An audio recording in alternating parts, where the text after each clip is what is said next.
2025 meeting of the Radford City School Board to order. Please join me in a moment of silence.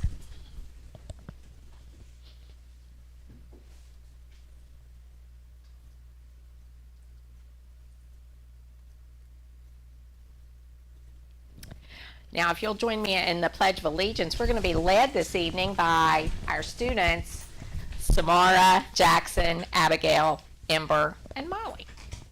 When you're ready.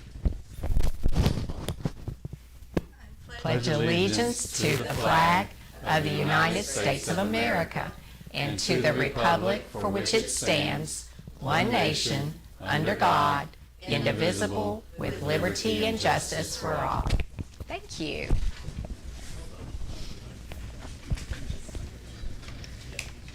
All right. I'm sure you have reviewed the agenda. If you have no questions, then I would entertain a motion to approve the agenda.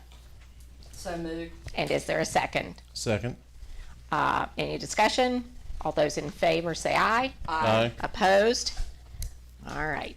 The agenda is approved. Do we have a student showcase tonight? We sure do. Okay. But before we get to that, I've got a little something that's off the agenda. You know, the preacher, when he goes off the bulletin, you're in trouble, right? So this was late in arriving to us. It didn't make it onto the official agenda. But on behalf of the leadership here in our division, we would like to honor Jane Swing for her commitment to effective school board governance through your participation in the VSBA School Board Academy. And so this is in recognition of that. We appreciate your hard work in trying to get smarter about school boarding and things like that. So we are going to present this to you. And it also comes with a really, sorry to reach over you. Oh, that's okay. It also comes with a really fancy pen. Oh, wow. Okay? Ooh, bling. Right. I like bling. Sorry. Thank you. Let's see. And so that's sort of off the agenda, but we should appreciate You want your to put your glasses on and see it? we appreciate your commitment to our division. Thank you. Yep. And I know that a lot of folks at this table do a lot of work that we don't recognize, but sometimes it does get recognized. So thank you very much. We appreciate that. All right. Now, Mr. Wilder, we would like to hear from Mr. Wilder and the folks at Bell Heath as part of our student showcase tonight. Well, thank you for having us. We have a couple students here that are going to highlight one very special thing. I'm just going to give an overall update on the year. I have a couple pictures to go with it. Our theme this year is excellence in education, very original, you know. Well, we see it here all the time, but so what we're talking about with our kids and our staff is what the difference, but what excellence really mean. You know, we don't want to be good, we want to be excellent. So there's nothing wrong with being good, but what's the difference between, like, say, cafeteria behavior, good versus excellent, or behavior on a field trip, academic performance? You know, good is, we like good is passing and those type of things, but how do we take it to the next level? So a couple events we've had this year that are big. Perfect. It's off there a little bit. There's our house sorting. So we start our year off the second week sorting every kid. This year was especially special because many years ago when McCarg and Bell Heath were combined, we sorted all kids, so all the way down to kindergarten and even, I think, some preschoolers. So this was the first year that kids weren't resorted. So our third graders were all sorted. They've just got their T-shirts, our PSA by shirts. So all of our kids are all housed out now. So new staff members as well. Go on to the next. She seems excited. She was very excited. We had our color run. We had a huge turnout, you know, over 500 participants. It's hard to really tell how many people were there. We think, you know, close to 1,000. We raised $20,000. This year, our fundraising was for our Ninja course. Our PSA purchased a Ninja course addition to our playground maybe 8 or 9 years ago, and that has kind of run its lifetime and it's kind of fallen apart. So we're going to stay true to their original, you know, design. They wanted something that was fitness based, so our PSA has pledged $17,000 that they have. So our budget's going to be, you know, close to $37,000, and we're kind of working on making some decisions there now. But that was a huge turnout and a lot of fun. So we had, let's see what's next. This is going on right now, our benchmark battle, again, trying to raise those expectations. So we're having a competition between the grades, and we go by percentile rank. So that's not your pass rate. That's how we compare to other schools in the CIP, which, a lot of schools make that up. So the first 9 weeks, we're just going flat out, which grade has the highest percentile rank. The second 9 weeks, we're going to go with whatever grade grew the most in percentile rank. We're not really sure about the third 9 weeks, but we're hoping that this will continue to boost kids' effort, things like that. So that's fun. 5th grade finishes up tomorrow, I believe, and then we'll have the winners. Some other quick things. We've had several field trips. Virginia Tech, Wolf Creek. Club days have started. We have that every Friday morning. Word Splash, we know that our students really are struggling with reading 3 through 6. I mean, it's all over the country, but we're kind of embedding word study in our morning news and through specials. We participated in the homecoming parade and had a lot of kids. A lot of changes in 6th grade.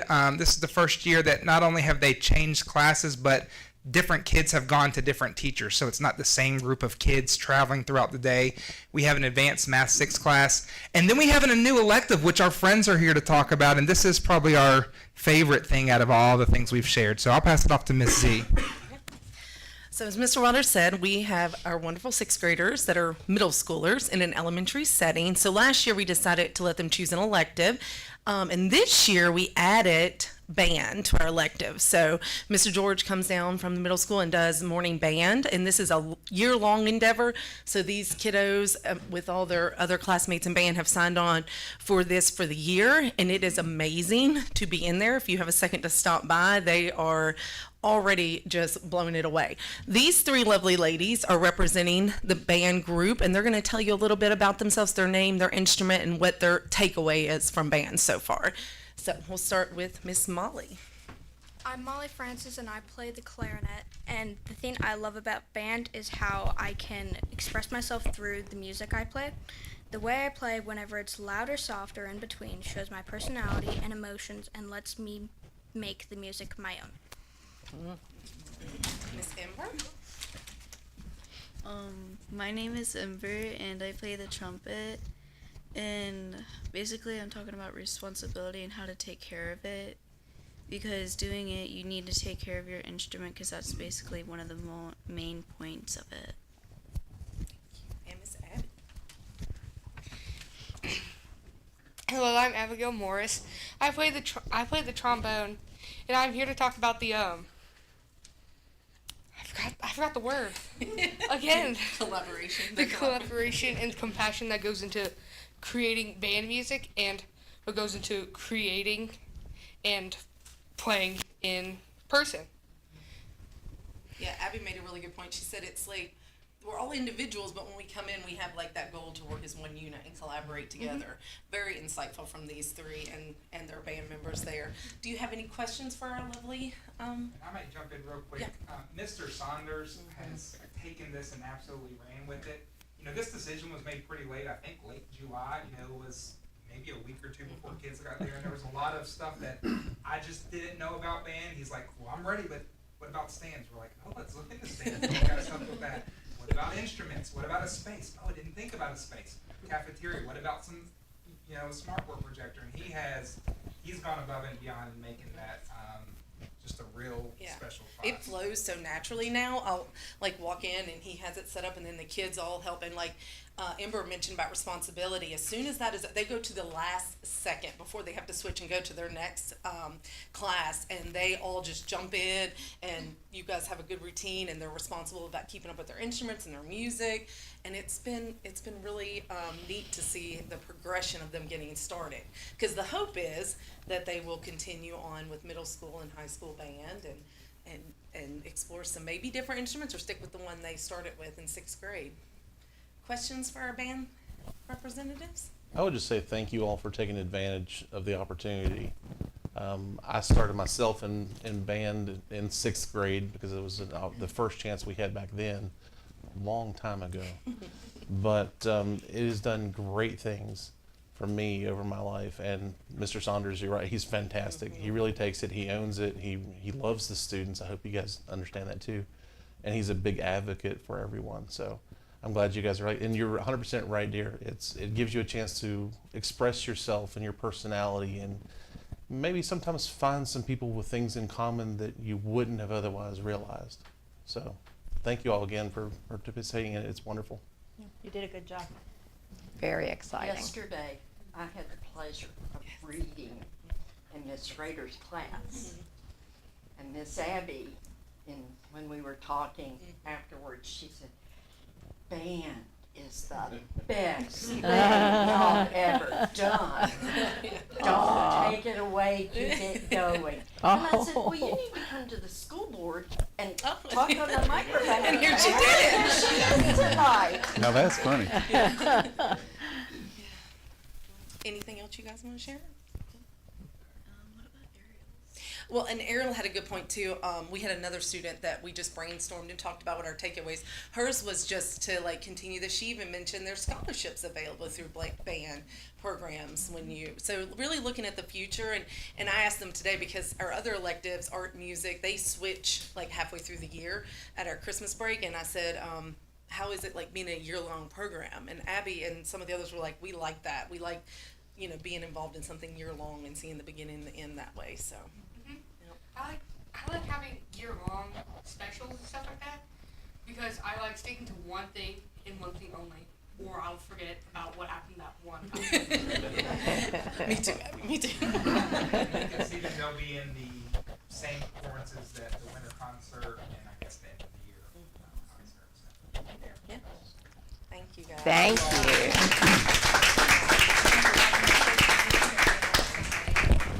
I got the same comment yesterday after I was finished reading, that band was a blessing to And I Belhead. think there were like 4 students in her class that are in the band. They were complimentary of the changing classes and the band. Great. So I'm glad to hear that. I was even observed while I was reading. Miss Z observed me. Well, she came And while I was in there. I did an observation on everyone. That's what it felt like, yeah. It's been a long time since I've been observed. Yeah. I still got it. Some of those words were big. Did you notice? Some of those, yeah. I had to sound them out. Oh, I bet you did. All right, that's all I have. Thank you. Oh, okay. All right, we're moving to consent items. The minutes, number of field trips And were one, approved. I'm sorry, one was added late. Oh, yes, Right. exactly. That'll be the first one. I think, well, it was my first one. I don't know that it's your first one. But it was added. So thank you for your Right. flexibility. Okay, and so, financial reports, I didn't see any school facilities use, I don't believe. So if you don't have any questions, I would entertain a motion to approve the consent items. So moved. And a second. Second. Any discussion? All those in favor say aye. Aye. Opposed? All right. Do we probably don't have anyone signed up this evening. Okay. All right, so we're moving on to the report of Dr. Joyce. Thank you very much. We're going to throw another curveball since it's baseball playoff season. Due to some logistical conflicts, I'm going to change the order if that's okay. Sure. The content will stay the same. We're just going to go a little out of order. So I'd like to first call up for tonight Dr. McDaniel and Radford City Schools State Accountability Update. And you may have read and heard lots of things about cut scores and accountability and things like that. So we have an idea of the way things are going for our 4 schools, and Dr. McDaniel's here to update us on that. Okay, so we have been getting updated reports, 3 or 4 times now, in SSWS. So this is preliminary. These are scores based on the information we have at this moment, and it changed again yesterday, so we did give you a new copy today. Ms. Lane has helped us go through all this data and do some of the calculations for us. So if you'll go to the next slide. So of course, McHarg's scores are based on the Bell Heath scores. And again, we've just reminded you of how elementary is being scored. It's undergrowth, mastery, and readiness in those percentage categories as you see them. And then these are the calculations we have. And I will say, every time we get an update, it goes up for us, not down. So that's been really good to see. And of course, if you look at those target scores that we're looking for, you know, we want to be on track at least or distinguished, and we are solidly on track at 86.03 for Bell Heath and McHarg. We're really proud of their scores this year. They've worked really hard to get those scores in all the different areas and gain as many points as they can. So that looks really good for us. The next one is for Dalton, and I know that Mr. Freeman is holding his breath for another 0.56 points, just hoping we're going to get to that distinguished mark. Wow. So far, we haven't gotten there. We have inched up closer and closer. They don't round, so even if we get over 0.5, it won't go up. Just so you know that. So, and there, of course, you can see for middle school, the percentages are slightly different than they were for elementary, with a little more on that readiness score in particular. So, we're really proud of their work too. They really did a great job remediating students. I know they had a really high success rate for any students that were able to take those expedited retakes. Matter of fact, I'm still on the reading specialist to provide some PD for us on helping other people do that a little more effectively as well, because whatever they did it right. And then, drum roll, the high school did get that distinguished mark. And look at that score, 95.36. And I have to say, I think a lot of that is due to our 3E score. If you remember, about a year ago, we talked about CCCRI, and that was our, the new equivalent is 3E readiness, but it's really about the number of advanced courses our students take, the number of certification exams those students take, and so 3Es is enrollment, enlistment, and employment. Yes, thank you. So it's that high wage, high in demand jobs, if we have people in those certification programs and so forth. And where we had to write an improvement plan last year, they are knocking it out of the park this year with all of that. A lot more kids, I don't have those numbers with me, took certification exams and everything, so the high school has worked really hard on that. And then, of course, their mastery scores were good too, and the readiness and graduation rates, all that kind of thing, really added up to them being able to get that distinguished marking this year. So we're really, really proud of them for that. Ms. Lane, do you have anything to add I didn't include in there? Okay. She digs in this data all the time. She's like nose to the grind, to grindstone, constantly looking at these numbers. But I think we have a lot to be proud of, because we had some new tests this year in reading and math. So our kids did well. Our teachers worked hard. Our administrators worked hard to make sure that everybody got what they needed, and we're going to continue to do that regardless of what these scores say. So, any questions about any of that? And again, this is preliminary. We don't expect it to go anywhere but up based on the trends that we have seen so far.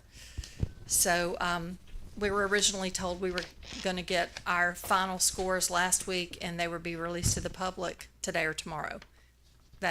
We haven't gotten our finals yet, so we're not really sure when that's going to happen.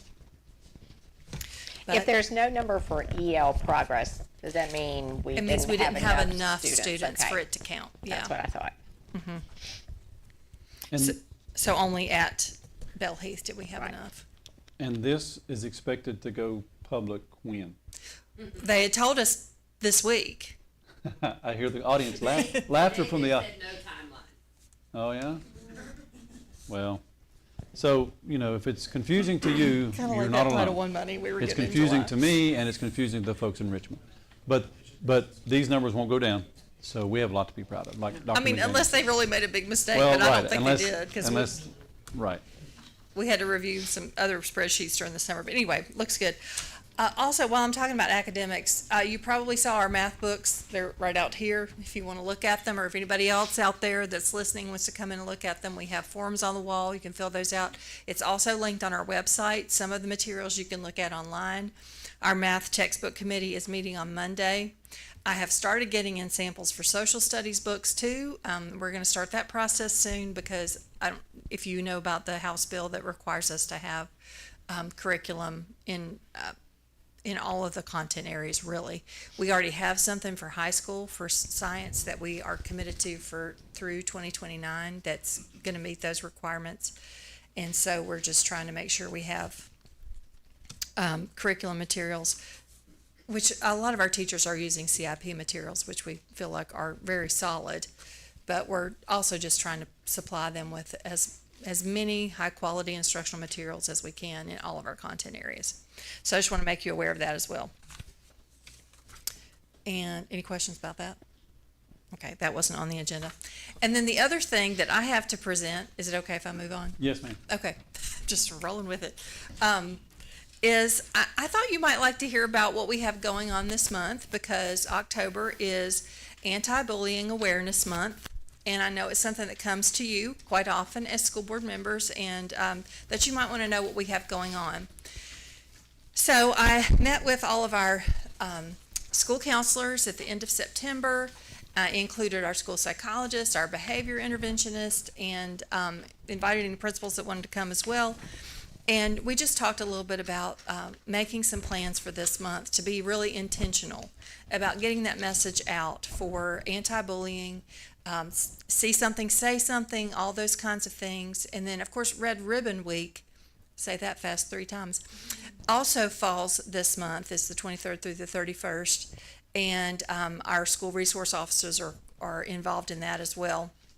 We have a lot of, if you wanted to look at any of those resources, when we got together, we gathered a lot of resources from VDOE, from Red Ribbon Week, which was really started by like DARE programs and things like that. It's about being drug free. Unity Day resources, which is really about including other children, making people feel like they're part of the school and the group. So one of the things we're going to do is wear orange on October 22nd, so you might put that on your calendar. VSBA had some bullying prevention resources, and then there was a toolkit that they put out as well.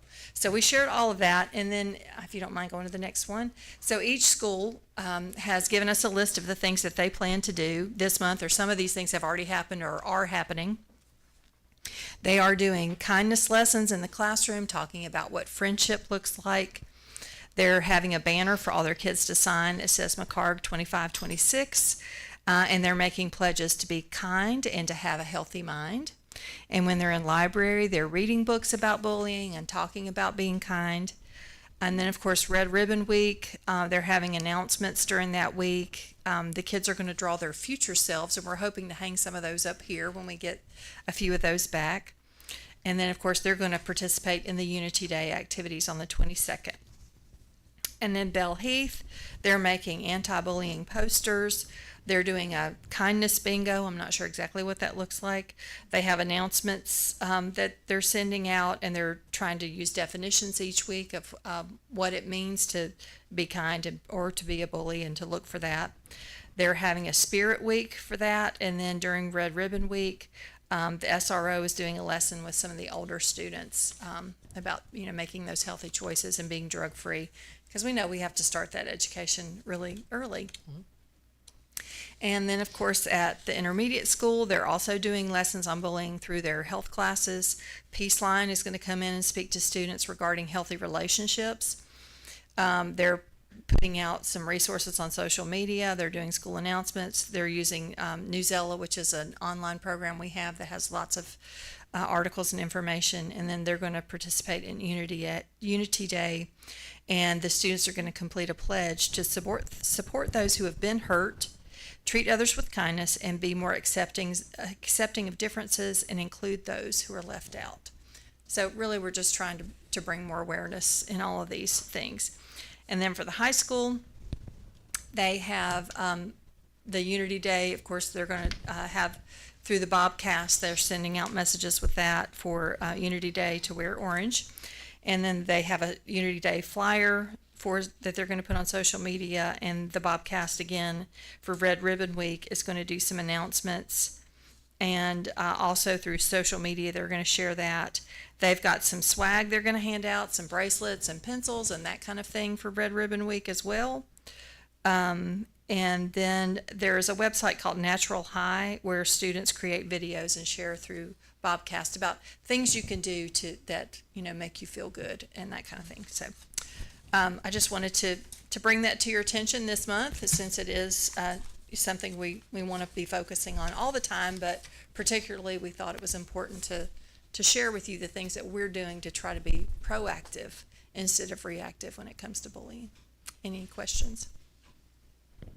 No, but thank you for working so hard to do that. That's fantastic. Well, they're really doing the work. I just kind of Well, thank you, everybody. facilitated getting all the information together. So our school counselors are really the driving force behind a lot of this too. And so we just wanted to meet early so they wouldn't. Sometimes these dates just kind of slip up on you. So we just met and to share resources with one another. So I think it was good for them to get together and hear from one another and get ideas and that sort of thing together and have that unified message. Okay, I think that's it for me. Thank you. Very good. So we've crossed over into October now, and it's been a few weeks since we've talked attendance on a monthly basis, and I've invited Ms. Wright to come to the podium to talk to us about our September numbers and how things look. We feel like attendance is one of the most important components of our education, so we want to give it its due diligence. Ms. Wright, thank you. Hey, good morning, or no, it's afternoon. I've done that all day long. So I'm new to Radford City, so it's nice to meet all of y'all. I come from Montgomery County over, but this is my first time ever as an attendance coordinator. So, Stacy, if you can work with me. So the slides before you are going to give you some information and create a visual so you can look at the visual and see where we are at each school. So for the week of 9/22 to 9/26, that week we had Dalton as our winner for the weekly attendance challenge at 96.03 attendance, which is really quite high once you consider the other districts. When I go to these meetings, they're saying they're presenting because they're in 85 range because they've lifted theirs to 85. So our students are doing a great job, and all of our school staff. Dalton again won the challenge for the month of September, and our overall district score. So what that is we combined all four schools and see what's our attendance for everybody combined together. So you can see we're at a 95.78 solid. So that's amazing compared to other schools. So Dalton Bell Heath were tied for year to date, but now Dalton has barely edged out. Is that why Mr. Grimm is sitting where he's sitting? He that is a great possibility. I have really enjoyed working with these principals. Sometimes my job, as I'm very much learning, can have a lot of negative during the day. And so every week they joke with each other about it, and it makes for a really positive. So. Well, I was going to say the winners usually joke, the others don't really joke too much. This is my Sunday morning entertainment. So this graphic shows us, I went back and pulled all the data from 2020.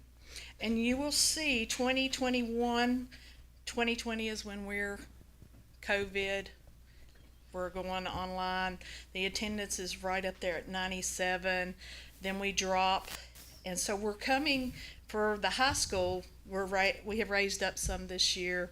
But I think it's very important to realize that the scale that I put it on, because I wanted you to be able to see, because it is so slight when you're talking about over the 90% category.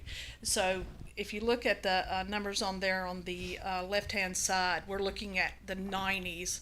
So Yeah, they are all good. If I was to put this on 100% scale, it would not mean as much to you. So that's why I put it on the scale so we could see, yes, the high school is clicking up and we're doing some things to do that. So this is something, if you like, I can provide to you every month so that you can compare where are we going at from there. Okay. Dalton, still raising up a little bit. They raised their attendance in 2023 coming out of COVID. And this is about, standard. Most schools are hoping they're going up coming out of COVID because we hit that low right afterwards. So as you can see, in the 90s, never fell below a 92, which is fairly well. Bell Heath, we did have a slight movement down this month, but we also had stomach flu. And we did have some other things going on with students getting sick. So in the younger grades, I've already picked up September when they first go back, they're sharing those germs. So slight downtick there, but I know Mr. Wilder's, we're going to get that up. And then McCard, they barely grew from last year, but still working on that. Still, you're talking 96% for little ones who share all kinds of germs. Oh, Stacy, if you can go on to the next slide. So this is my data for the month showing what I'm doing. So I started out when I came in, I said I want to start doing home visits. So for the month of August, you saw I did some home visits for kids that we just could not get here. There was no other solution rather than go out and do those. So this month I didn't have any. Today we went on a home visit. McCarrig, they have had no warning letters sent out. 2 for Bell Heath, 0 for Dalton, and 11 for the high school. So, high school is our highest level. You have the most students there. So we're doing some things to combat that, which you'll see in just a minute. School-based attendance meeting, we had only had 2 till the end of September. We have filed 2 violation petitions, and those are for individuals who were already on a chins for not coming to school last year. And 6 court appearances for myself. So some strategies that I come in with that I wanted to do. So as I came in, I heard a lot of parents were like, what are we going to do positive? What are we doing positive? And so I thought about attendance and thought, what can we do positive? So early intervention, I'm making phone calls and emails to students and their parents who are struggling with attendance. And those calls are not if you're like already to truant. We're talking about before we get to the mandatory, saying how can we help you? What can we do? Getting teachers together to do the tutoring if they're behind. Home visits when we can't reach the parents through phone. And the big one that we're doing is positive reinforcement at the high school and at Dalton. And so that looks like in the form of an attendance party. We've had our first one, and I would say it went off pretty well. We had some people here. So what we did was we ran the numbers, and Stacy, if you'd give me the matrix. Okay, so this is a matrix that we came up with Mr. Freeman and Mr. Simpson. It's been a long day for me. And so we had to have something to say, how do you qualify? Because we have a large population of students who have braces. And so they literally cannot get all of them in to see the orthodontist or the doctor. When you're trying to get in yourself. So we said we have to make an allowance for that. So this matrix leads them through. Been there every day, not checked in tardy, not checked out, you're good to go. You come to the party. No, then do you have 2 or less check-ins or tardies? And no, then totally you don't get to come, but it resets every month. So we're giving them something to shoot for. Were your check-ins before 8:20 or after 1:50? Because we don't want them leaving early, And so then if that's yes, then you're invited. But if you have a doctor's note for whatever time you checked out during those 2 tardies, we're accepting any of those. So basically, if you need to leave and go to the orthodontist and you bring back a note, then we waive all of the times. So the 820 and 150 is then not in play anymore. So we've had like really positive. This past month at the high school was an ice cream social. And so I brought in some like a cornhole game, brought video games from home and set them up on big screen TVs. And the kids, we had 158 at the high school that qualified. Wow. And so they did real well. And so this upcoming month is Chick-fil-A. And I'd like to share with you a story that was sent to me by another member of the school board, Miss Jane here. She sent me this email after the event because I was like, I really hope this is going to have some effect, but it's better to do something than nothing. She had received a text from a parent that said, I told my son that he could miss school on Friday so he could stay home because he had had really good attendance. And that the son said, no way, this month's Chick-fil-A. So That's great. So we're really trying to give them something to look forward to, and I've heard that from many of the students. And here is just a few of the pictures of, so Dalton, we did a pizza party, and they all got to play the video games you can see on the screen. They're all appropriate. They're football or Mario Kart, and I really first thought students weren't going to like that. That was the biggest hit ever. And so it's just a time they can get together with their friends and talk. We have board games, and so we're trying to do something different every month. So this coming month will be Chick-fil-A, and then for Christmas we're going to do a movie theater set up in the auditorium and play Grinch and have a Grinch Day where everybody can dress up and like a candy counter. So these funds are actually coming from our all-in grant, so it's not costing the school board or the school system any money in that aspect. So we thought we would try to invest in attendance and recognize the kids that are there every day who come to school. They love school, and get some of them that possibly, I'm on that, don't want to go home today. No, I don't want to go home. I want to stay here. So that's some of the positive things that we're doing. And then if we do have kids that have an attendance problem and they are working their way back out of those, one of my big things is to call home and say, we notice you're doing the right thing. You're trying to get back into this, and even go visit the students and say, good job, keep it up. What can I do to help you? So we've seen some real positives from that already. Time will only tell with the attendance party. If it raises our numbers, we'll do it a few months and see how it goes from there. I like the fact that it's every month, not like every semester or something, because it gives them a second chance without having to wait so long. Yes, our thought on that was everybody gets sick. Yeah. And so if you make it too big of a time period, just like you said, maybe you have the flu or something, then that wipes you out. There's nothing to look forward Right. to. Yeah. So, any questions? Sounds great. Thank you very much.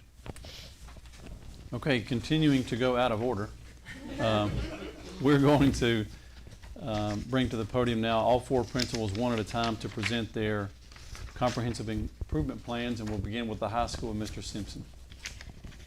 Help me out here. I don't remember his first name.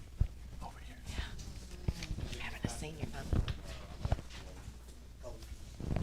It's probably on the website. Yes. Oh, here's your pen. You got the perfect attendance card? Yes. I think he's a little surprised that you asked.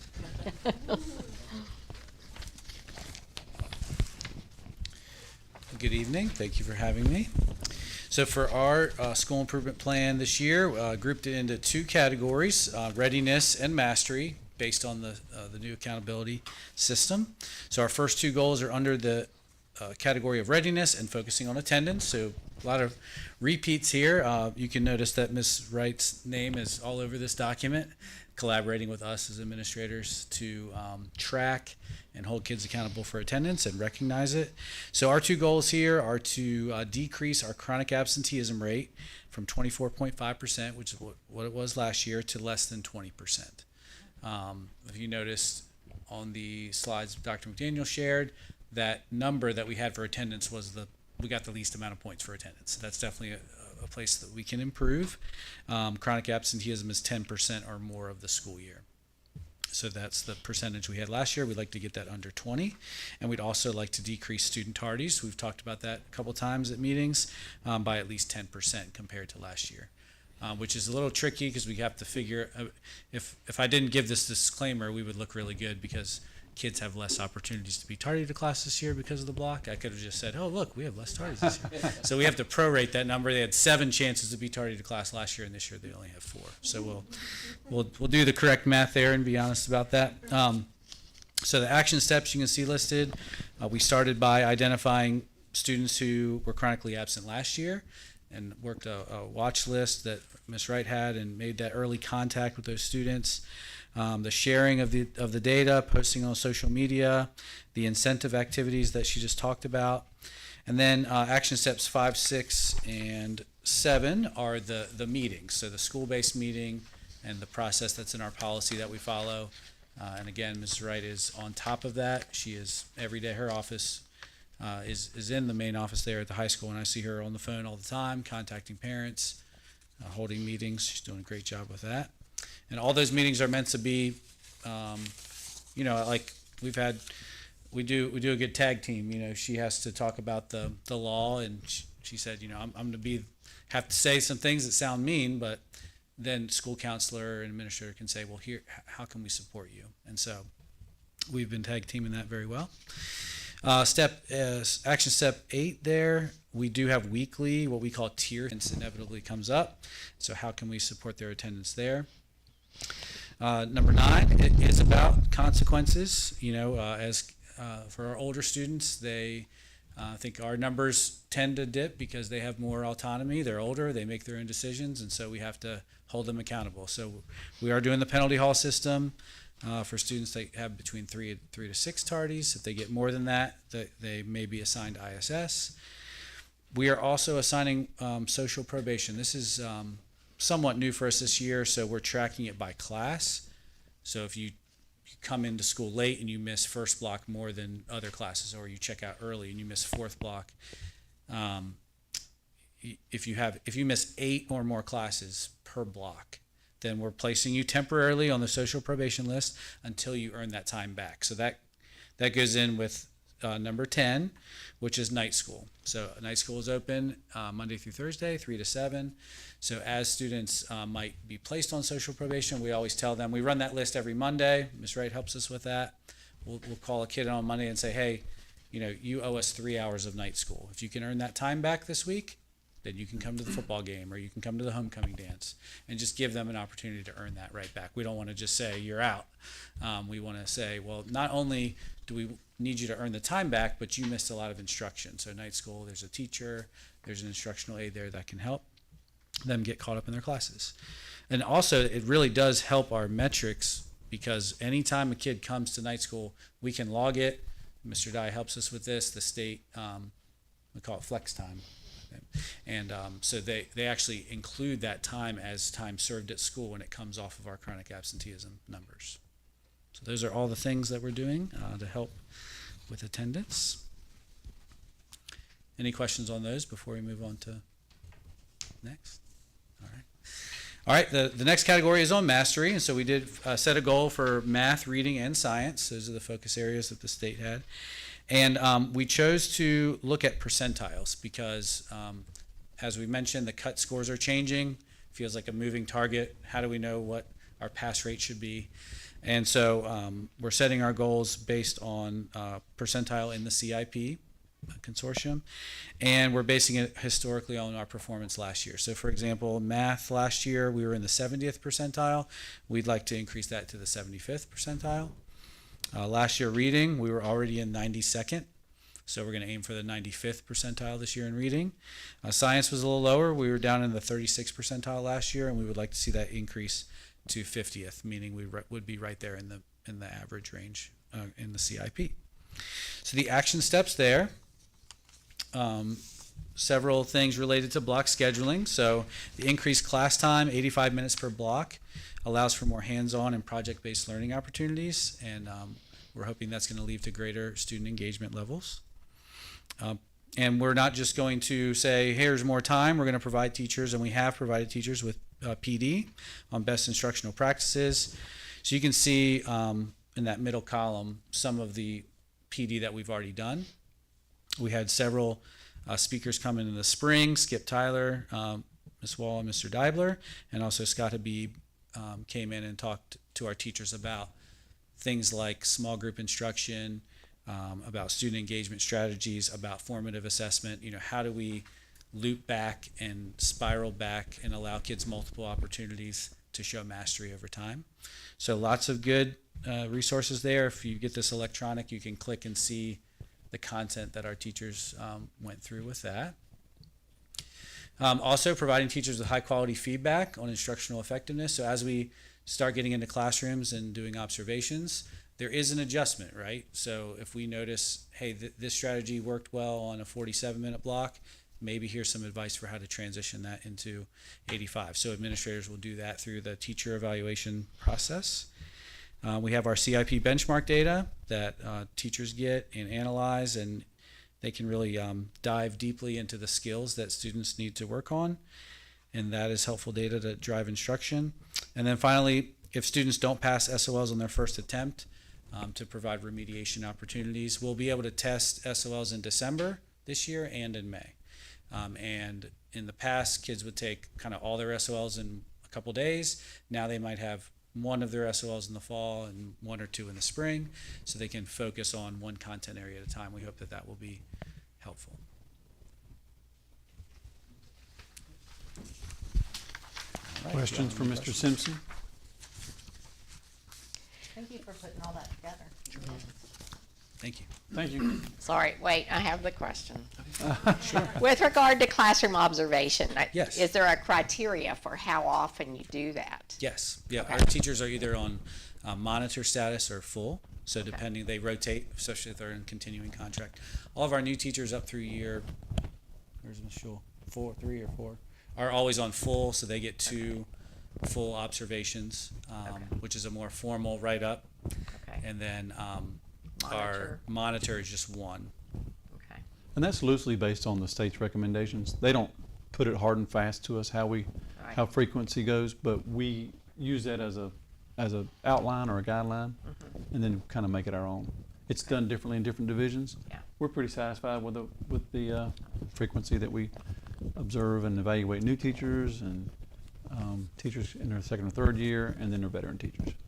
I guess I was just thinking because of this whole new block arrangement. It's a little different, right? If there would be, advantage to just drop in kinds of things so that you Yes. know what kind of advice that teacher might need. Sure. And yeah, we have been getting into classrooms and just kind of informally Good. seeing Yeah. things, but it doesn't necessarily get into Not the a formal. feedback. No, I don't know. I don't mean And actually today at the faculty meeting, we just, I've tried to encourage teachers to want to get up and share what they're doing. Not many people want to do that and present. So we just had a spreadsheet with everybody's name, and I just said, okay, put your ideas in this document. So we got, 50 or 60 ideas that they can go in and out, look and learn from each other. So Yeah, hopefully that'll be- that's perfect, yeah. all right. Okay, Thank thank you. you. Mr. Freeman, I didn't bring the copies, I apologize. we have. Oh, you have copies, oh, awesome. Do you have copies? No, You've had access to copies. they're on the website. Okay. Well, We have the link. I have a copy. You have a copy? I'm happy to share, but Um, hopefully they've had a chance to check it over before we. Okay, good. and, Mr. Howard, do you have a, yes, okay, so you have it on the board. Right. There you go. Right. We chose 3 areas to focus on this year for our school improvement plan. The first is our English 7 and 8. Our goal, as Mr. Simpson said, normally when we write school improvement plans, we say we want to have 70% passage rate or 75% passage rate. We don't know what that's really going to look like with the change in cut scores.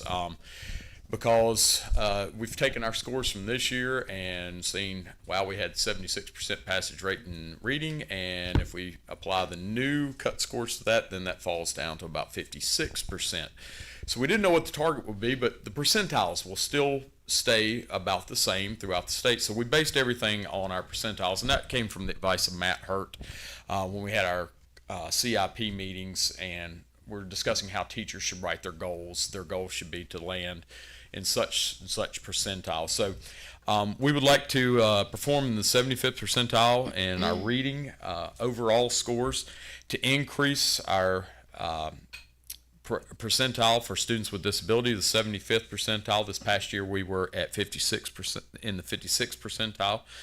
So that's a lofty goal, but my special education teachers wanted to aim for that 75%. And then 75% of will land in the 75th percentile for pass advanced overall in reading.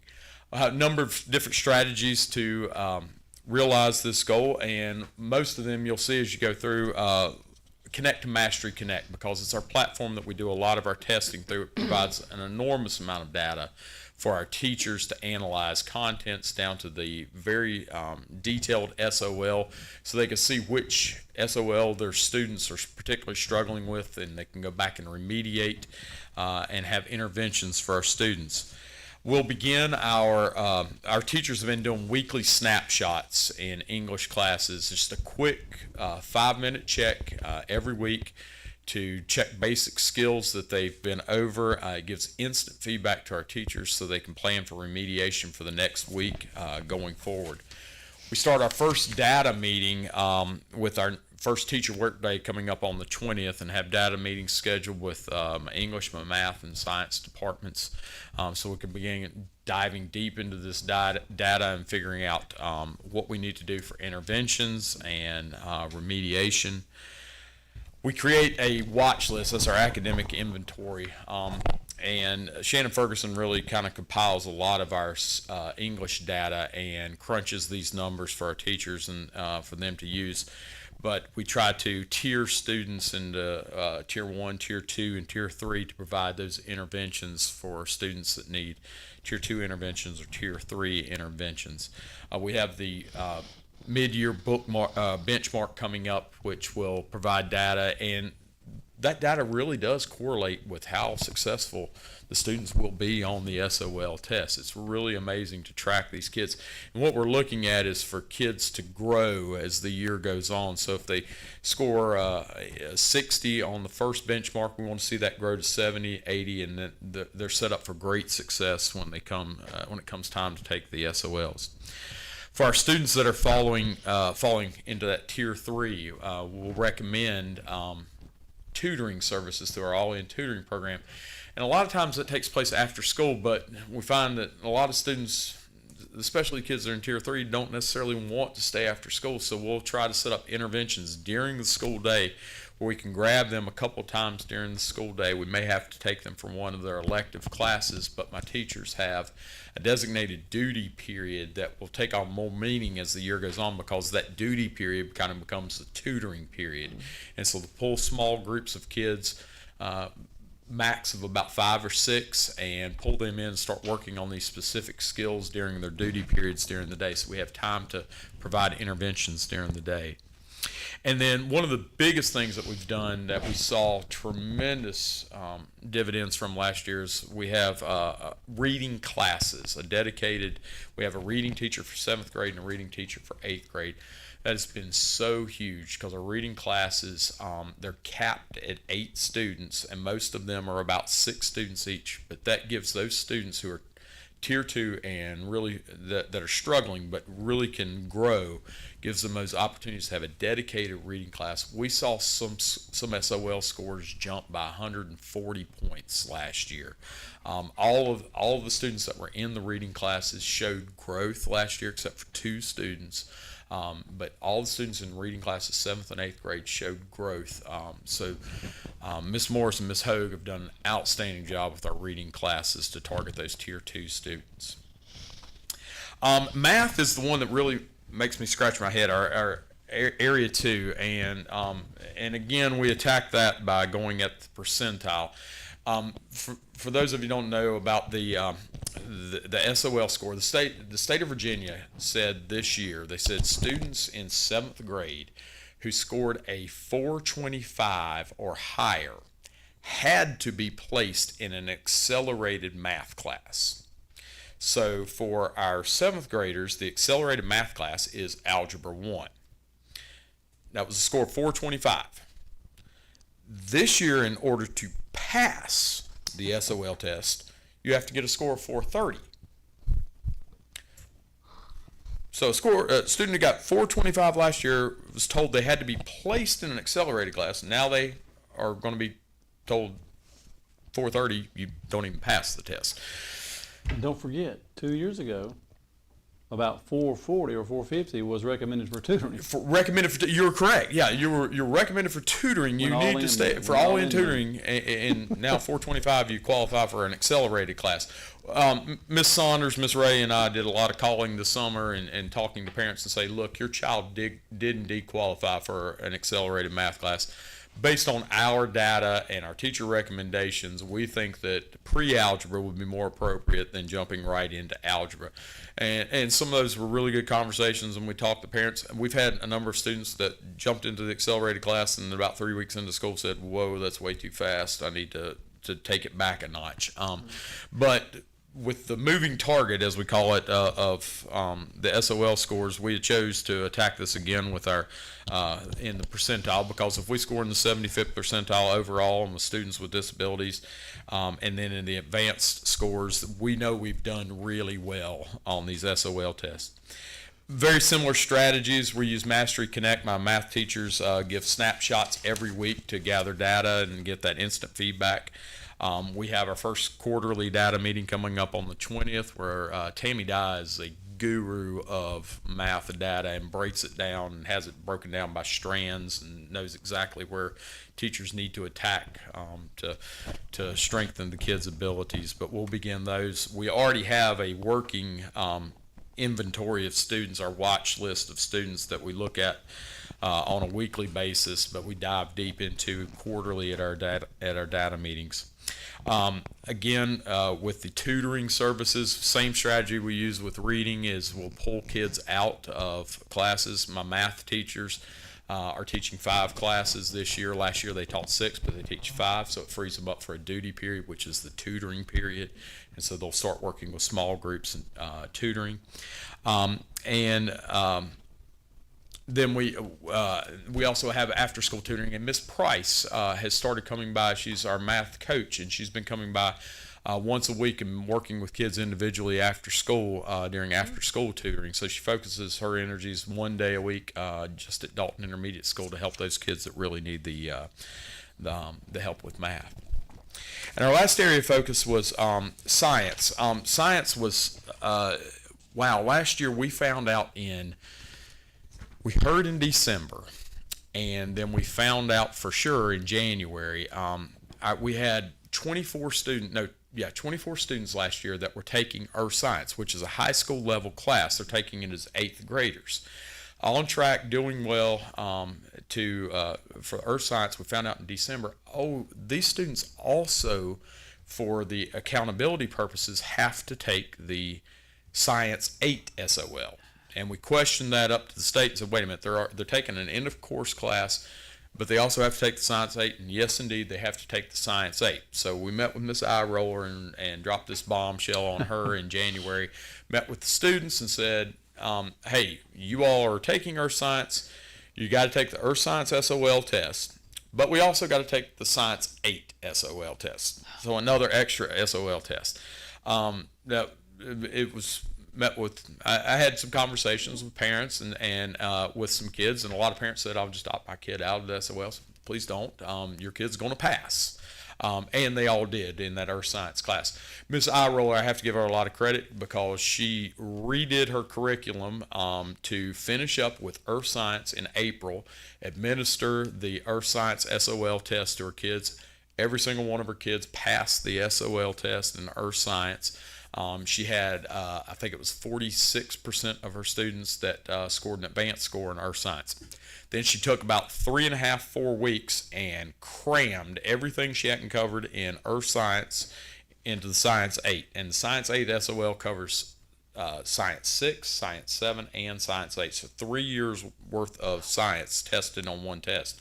She crammed all that in, and those kids took the SOL test. Those kids also passed, those earth science kids all passed the SOL test. But when we look back at our mastery index leading to our accountability score, one thing we knew we had to grow on was the number of students that scored advanced. We need kids that are to achieve higher above 500. Ms. Irola knows that going into this school year, and she's already got a great plan setting to attack how to get done with earth science and have those kids prepare for earth science, and to have them prepared to excel on the science test. So our third goal was to have an overall pass rate, and this was an overall pass rate of 80% or greater. Last year we were at 78%, so 80% is certainly attainable. We want to get to 15% or greater of our students reaching that advanced score on the Science 8 test. Last year we only had 3 students in school, and so our percentage was low, but we want to have 15% of our students, I think, with our plan of attack this year to space things out and get those students that are in the end of course class better prepared so they can score advanced scores. We'll meet those goals. Wow. Does every building use Mastery Connect, or is that just your building? We all use It's it. everybody? Yes. Oh, okay. I was Mastery curious. Connect, wow. Man, you can go down so many different rabbit holes and find out data. It's really an amazing format and teachers can put their classroom tests in there to align with SOLs, but the CIP's got hundreds and hundreds of test questions, test items from all over the CIP. As a teacher, I would have loved to have had this years ago, because I remember staying up late and writing multiple choice questions for myself, and now you've got a bank of questions. Thousands of We questions. used it for benchmarks even in second grade. Right. Yeah, it was awesome. Yeah. Okay. Thank you, sir. Thank you. Mr. Wilder. He's back. Look up here. We'll watch it on TV. So our goals are very similar to what you just saw from Mr. Freeman, so I won't repeat everything. But again, we're looking at percentile ranks. And again, we set that bar of 75th percent on the CIP, because we also know that the CIP schools, which are a lot of Region 7, are the highest performing region. So we feel like if we are near the top of the highest performing region in the state, that we're kind of rocking it. We did add not just overall, but students with disabilities and pass advanced, because what's cool with that in the CIP is we can compare our students with disabilities with students of disabilities from all over. So it is very much an apples to apples comparison, and same with Pass Advanced. So for reading, the biggest thing for us is that first one. It's taking our next step in our HMH implementation. HMH is our new reading curriculum, which we adopted, and it kind of rocked our world last year. It is a lot. It's very rigorous, which is good, but it was something that we weren't really prepared for, and it was new for our students, definitely new for our staff. And this year, I feel like we are rocking and rolling with that. We've done a lot of training. Jane's helped with that. We have in our data meetings, which we'll talk about, we break down HMH and what's going on there. And we don't shy away from the hard parts of HMH. The stories are very challenging. They are big vocabulary. The assessments are very hard. There's a lot of written responses. And so we've kind of shifted that mentality from, oh, this is really hard, to, yeah, this is hard. Let's go for it. So that is just rocking and rolling there, and that's kind of an ongoing thing.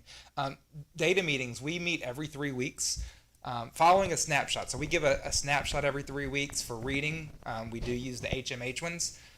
Last year we would use Mastery Connect some, but we like HMH because what's in there is harder than what's in Mastery Connect, and we feel like if we can expose our kids to those hard, rigorous assessments, when they get to the SOL, they'll be prepared.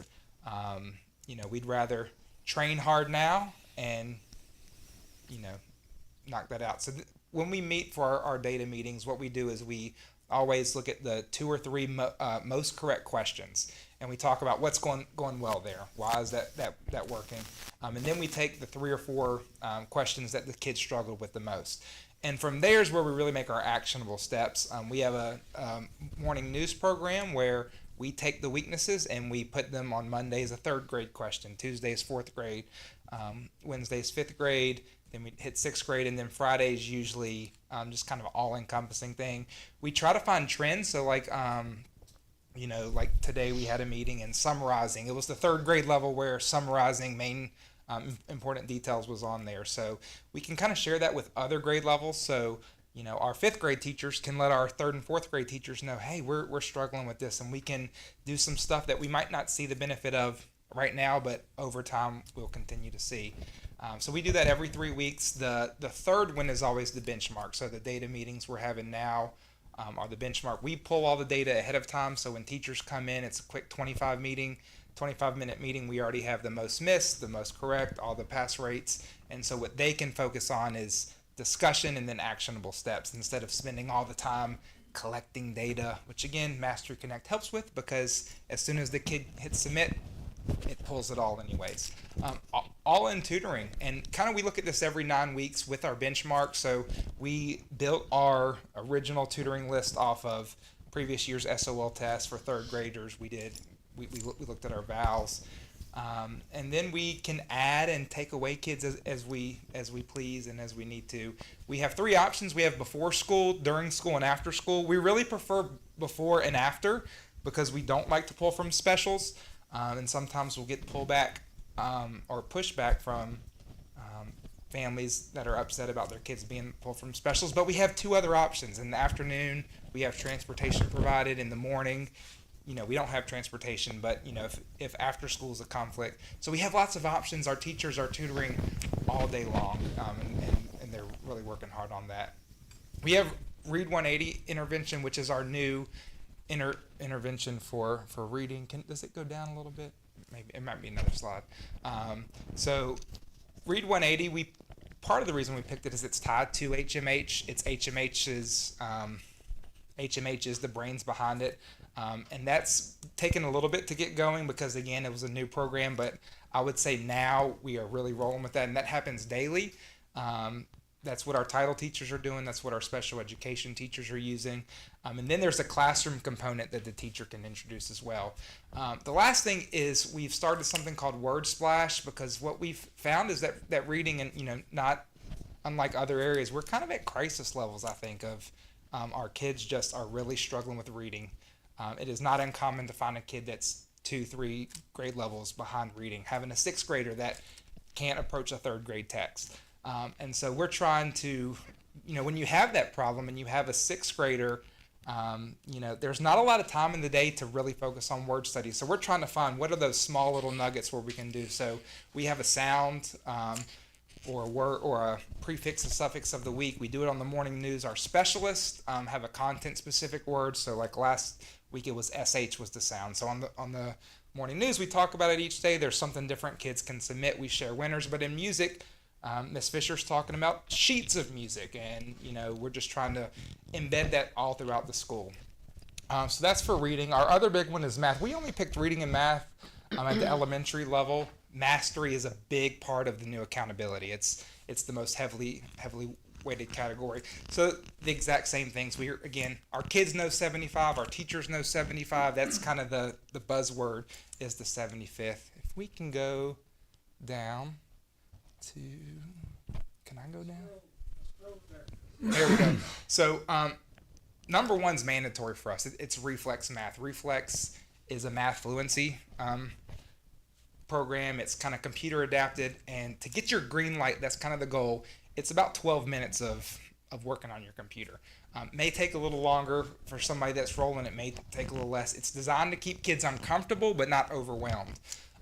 Because we still see a lot of kids that in the upper grades are still stopping to count here. And when you can't hit those simple addition, subtraction skills or those simple multiplication or division, then when you get a big word problem, and some of these, we had a you were in, we had a 6th grade data meeting today as well, and I'm looking at the math question and I'm struggling. You know, it's hard. But if I can't even do 3 plus 2 quickly, you know, how do I even tackle that? So that is a daily, non-negotiable, mandatory thing that we do. Data meetings are the same. For math, spiral review is huge. You know, so we are not only moving on, we are frequently going back. Our 4th graders do Throwback Thursday, where every Thursday they kind of hit pause and they're going back to, some of it's random, but some of it's systematic, where we know previous weaknesses we're bringing in. And then we actually put attendance here, because one thing we hear from our teachers is that attendance most impacts math. You can miss a day of reading and, you know, there's not a lot of new things presented.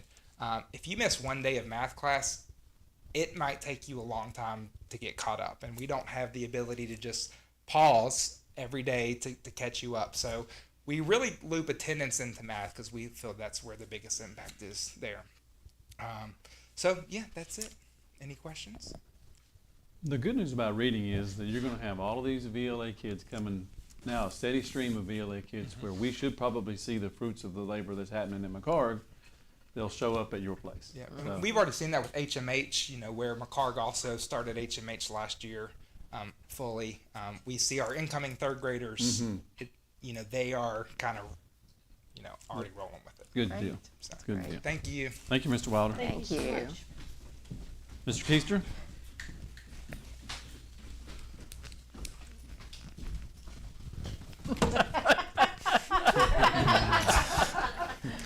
I didn't need his cheat sheet. So, but yeah, so we have 3 areas of focus at McCarg, and we kind of kept the areas of focus just like we had last year. And of course, reading is our number one. And we sat down with our building leadership team a few weeks ago, and we really talked. And I don't know how much you remember from last year. It's hard for me to remember yesterday, but we threw some goals out there last year because we really didn't know what to expect with the new the VAL scores and everything. And we threw some numbers out there, and we wanted to cut everything down. I think it said something to cut our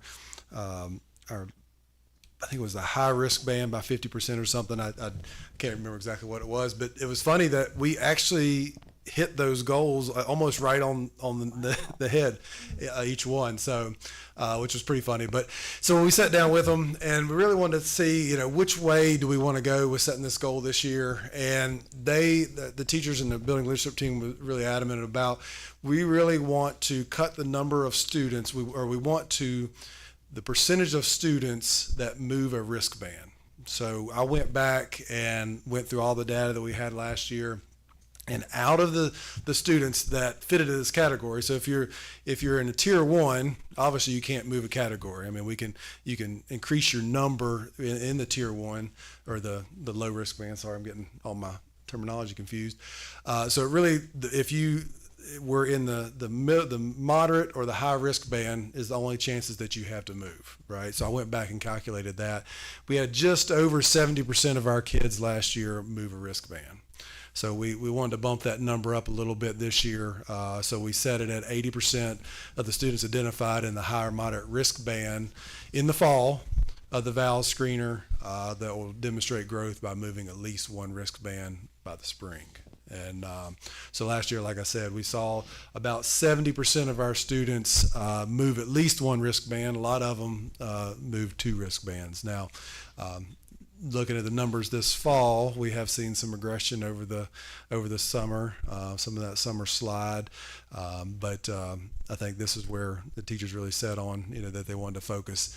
But again, kind of like Mr. Wilder said, you know, and even in-house with our HMH, Mr. Wilder said that, you know, he's seen some growth through that program, or the 3rd graders moving up. We've seen it in-house from our kindergarten moving to 1st grade moving to 2nd grade. So I think, you know, that implementation over the years is going to show some benefits. But also our Alexia reading intervention, you know, that's monitored, you know, through our teachers and our title team. And one thing that probably should have been on here that didn't get on here that I was just noticing is our UFly program that we also use. But as you heard a lot last year, and I think we just finished just yesterday writing all of our our intervention plans, the student reading plans that we put in place for those students that are labeled or that are in the high risk band. So kindergarten was our last group to test. They finished testing, and I was told by our title team yesterday that they finished all those plans. So we're up and rolling with all of that.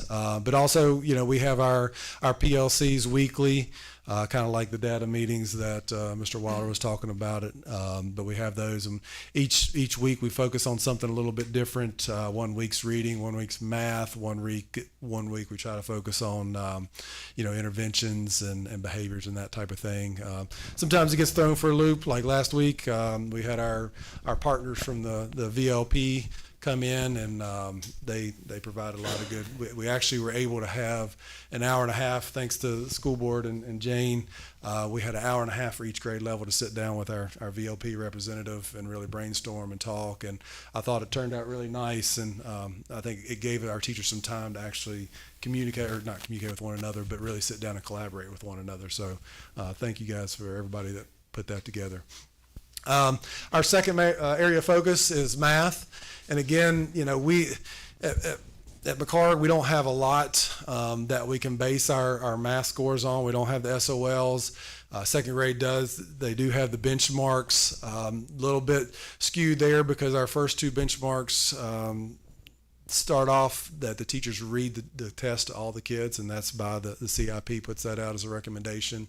And then the third and the fourth one, they end up doing it on their own. So still a little bit, skewed information there, but we can, definitely see trends over time.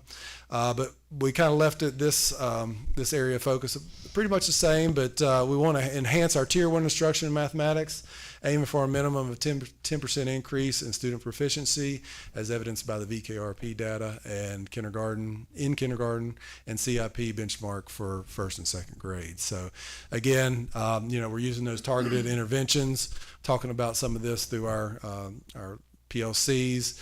Now, one thing that I don't know if teachers are looking forward to it or not, but I think it's going to benefit us, a new textbook adoption coming up soon, just like we had with the HMH.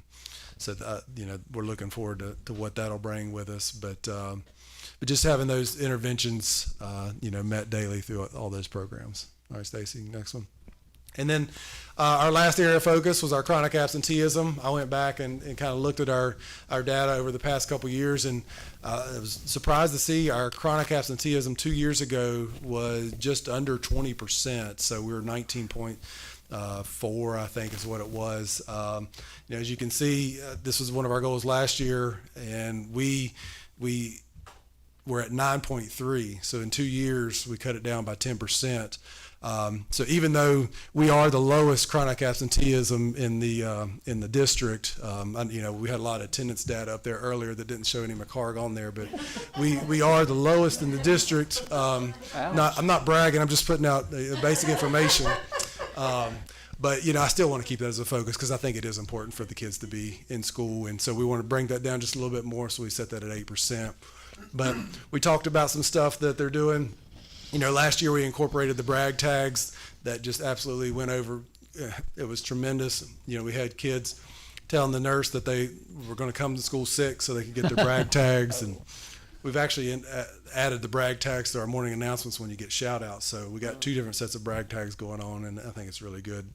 But Miss Wright said it earlier, we have I don't know how we got just Freezy Pops when high school was getting Chick-fil-A. I mean, I think we're going to renegotiate a contract here or something. But I think I actually stepped out of bounds one time, and she wasn't quite ready to implement it. And I told the kids that they got 100% attendance, so they're getting Freezy Pops that week. And by Friday, it hadn't shown up, and I had kids like, "Where's our Freezy Pops?" And so I called Miss Wright, and she's like, "Yeah, we're not starting out till next week." And I was like, "Uh-oh, can you bring some anyways this week?" So she did. She ran right over that afternoon and brought them Freezy Pops. So that was my bad on that one, but Called an audible. But no, things are going well there. Let's see what else we had on there. And of course, Miss Wright kind of pointed out some of the stuff.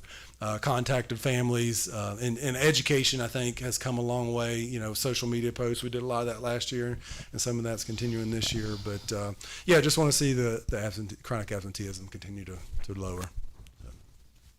All right. Okay, yeah, some of the stuff.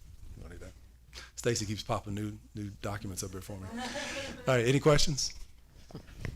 Thank you.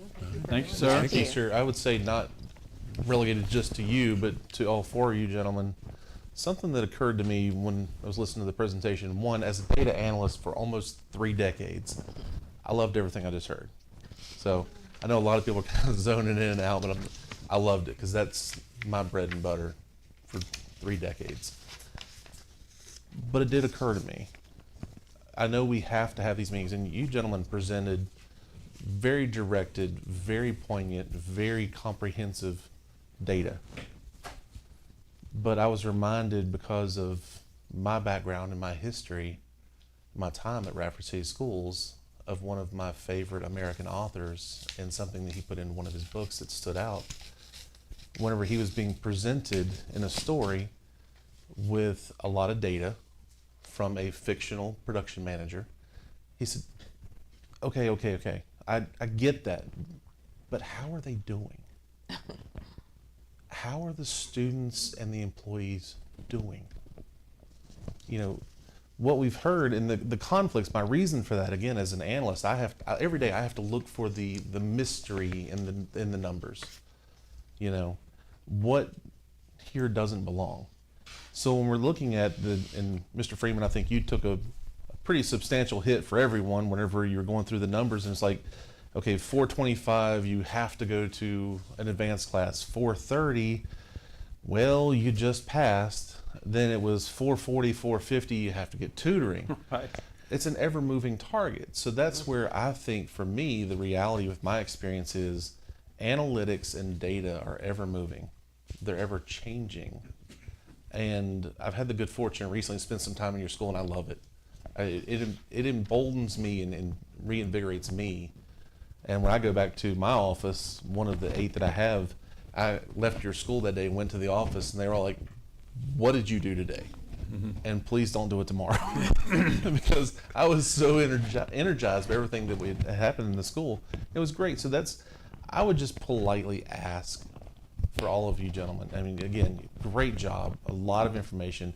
It sounds like you have good plans with your teams in place to make sure the students are prepared for tests. And that's good. That's a big part of it. But I challenge you to look at the title of the presentation when it said comprehensive plan. How are the students doing? How are the teachers doing? Take out the numbers, look at the heart.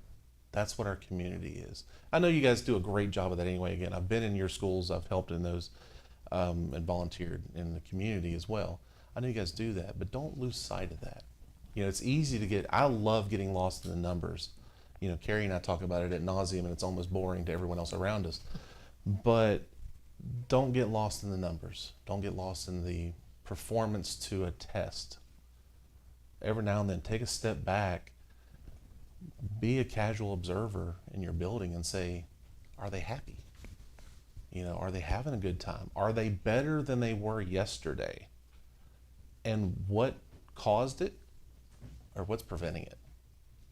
That's all I've got. But again, thank you guys, because I love the presentations. They were fantastic. But I would say as a comprehensive school improvement plan, don't lose sight of the heart of it, is everybody happier than they were yesterday? Again, to your matrix, you know, Mr. Simpson. If yes, great, do it again. If no, why? You know, don't lose sight of that. That's all I got. But thank you. Yeah. Thank you, sir. Mr. Hill, if you don't mind coming to the podium and update us briefly on the memorandum of understanding that we have, speaking of McCard, with our newer Community Action Head Start program. Thank you. No, I think it should be in the agenda. If you click on the link. It is attached, yeah. And they've had a chance to look it over. Yeah, mine's this is probably it's more boring than what these folks just presented on. But no, I'm really honored to really get up in front of you guys and talk about our MOU with Head Start. Head Start's been around for forever. I don't even know how long they've been around, and we're really fortunate here in the city where we have a great relationship with Head Start. A few years ago, the Department of Education was requested all of our MOUs with Head Start. Every school division have to have an MOU. So Head Start, they write this MOU. I mean, we sit down in it. We meet throughout the year and with Head Start and kind of look at the MOU and make adjustments. But really, they're the ones who write this. But Department of Education really they used our MOU as a model for all other divisions throughout the Commonwealth, and it really, people call me all the time, and I work with a lot of folks throughout the division about our relationship with Head Start. And I think we're just a small community, so we love partnerships, and we benefit greatly from Head Start. We have 2 Head Start classrooms at McCarg.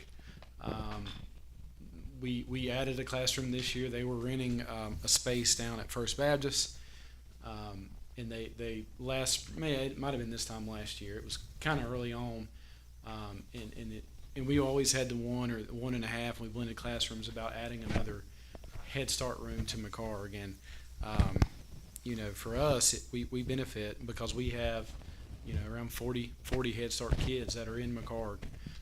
They're there every day. They ride the bus. They eat their lunch, breakfast, lunch. They're part of our school community, and you really don't. We have three sources of funding sources in preschool, and you really are Head Start. They're part of our team. Our teachers are part of our team, and we start working with these children when they're 3 years old, so they get 2 years of preschool and then they start kindergarten. So we're very fortunate that we like having Head Start in our buildings, because a lot of other folks, a lot of other divisions, they may be in local churches or they may be in mobile units, and they're not really part of the elementary school. So for us, we really get to know our preschool students at age 3. So it's a great relationship we have. You've got the document here. I just got some notes here that I want to talk about with this MOU. So the key objectives for this MOU is align Head Start and Virginia Preschool Initiative services for children 3 through 5.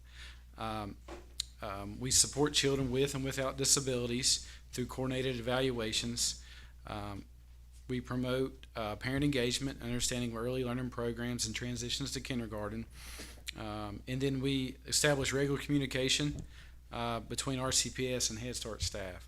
So that's kind of the key objectives of this MOU. We collaborate around the area of enrollment. So Head Start, there's a current, they have it's all really kind of based on income. So Head Start, we have one preschool event, preschool application where the parents apply. Head Start, they're able to grab or allocate their children first, and then what's kind of left over, we take in our VPI program. So we really sit down and look at applications together as a team. Both programs serve children with disabilities. We provide services for the students in Head Start, and then our curriculum is really aligned. We're doing the same curriculum in Head Start as we are in VPI classrooms, and it all aligns with what Department of Education asks us to align our curriculum with, so they transition to kindergarten. We do this one's not too big on us, as I already talked about it, about a transition event from Head Start to kindergarten. We're already in the building, but we do an event where our Head Start students and our preschool students may go and visit a kindergarten class throughout the year, kind of getting prepared for next year.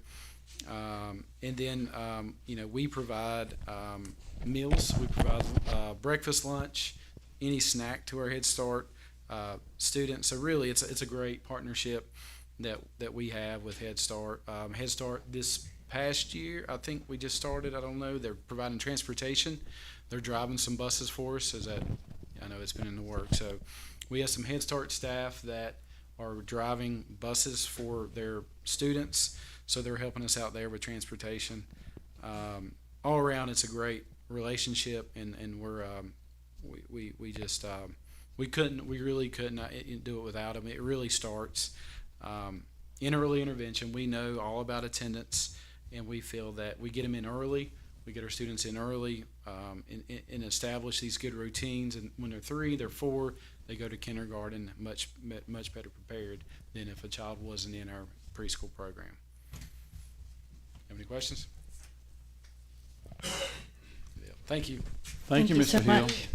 I'd like to add a few comments to Mr. Hill's update on the MOU.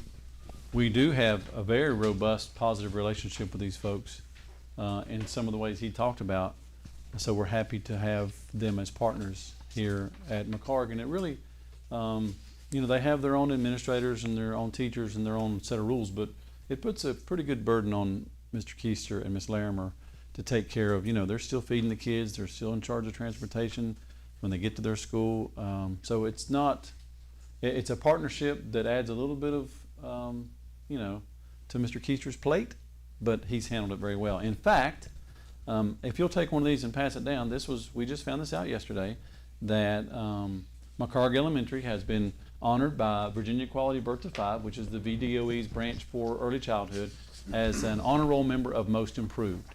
So the hard work that Mr. Keister and his team are doing is getting noticed in Richmond, and we're very proud of those folks for that. So thank you, Mr. Keister. I mean, it's really a combination school for him. It's Head Start and RCPS. Okay, any questions? All right, Mr. Howard, if you would throw up the student behavior incident report, please, and go ahead and click on the link. Oh, I went out of order. I'm sorry. If enrollment's up there first, that's fine. Either one. But we will skip attendance because I think I got really robust attendance. That's what I was thinking, yeah. So we can do it enrollment or behaviors. Okay, so our enrollment continues to just miss that 1,600 student mark for our in-person residents or tuition students at Radford. So we're trying to get to 1,600, but we'll see how that goes. Then you have there 1,450 for our virtual students. Again, that's K-8. That's no longer our high school kids. That's K-8 for a total membership of 2,750. Okay. Thank you, Mr. Howard. If you'll now go to the incident report, which you guys have seen, but we'll go over it real quick. So McCarg, on a month-to-month or a year-to-year basis, right about the same. A few more incidents this time around, but manageable. Bell Heath dropped, doing a good job. A little less work for those administrators. Dalton Intermediate School, I might have to have some guidance on that one. Okay. All right. Fair enough. As memory serves, there was a difference in the reporting of what was being reported for consistency. Yeah. Yeah, from last year's number to this year. I think we're all Yeah. apples and apples now. Yes. Right. And then the high school, a few more things on Mr. Simpson's plate, but very manageable. Questions about our discipline incidents? Okay. Mr. Grimm, again, we're going off just a little bit. I first told him, I think you'll be okay tonight, but then I snuck around and said, could you mention a few things about transportation? So this won't take but just a second. Thank you, sir. Just a second. Next week is National School Bus Student Safety Week. So we'll be celebrating that. There will be a bit of a social media blast. We'll be doing some activities with students to reinforce those safety skills. And we very much appreciate our bus drivers for everything they do to keep our students safe. So I appreciate the time to bring that up today. And so you should be seeing lots of things on social media. Unfortunately, it's a 4-day week, so we'll have to push a little extra in on one of those days. But. So one of the things that Mr. Howard and Mr. Grimm worked real hard on was the Virginia Department of Education School Safety Grant. We received over $209,000. A big chunk of that is going to go towards upgrading our school bus radio system so that buses can be in constant communication with the dispatch down at the police department. Because maybe a cell phone call goes through, maybe he's not able to, or she's not able to use a cell phone at the time, but that radio will be constant communication if something were to go wrong on the route. So we're happy to get that, and I appreciate Mr. Howard and Mr. Grimm asking for that money. I'm really happy that we got it. And then off topic, we're going to upgrade the cameras at the middle and at the intermediate and high school. Okay, just the high school. Sorry, 119 units. Yes, sir. Will be upgraded to include AI software, probably over the summer. No, it's going to be done before this.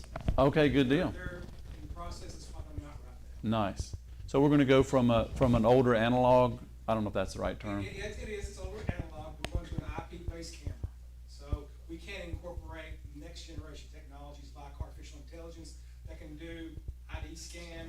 If we have an intruder, we can actually say, watch this intruder, tell me every camera he's, because it's hard for us when you get 119 cameras to follow one person, jump between cameras throughout the building.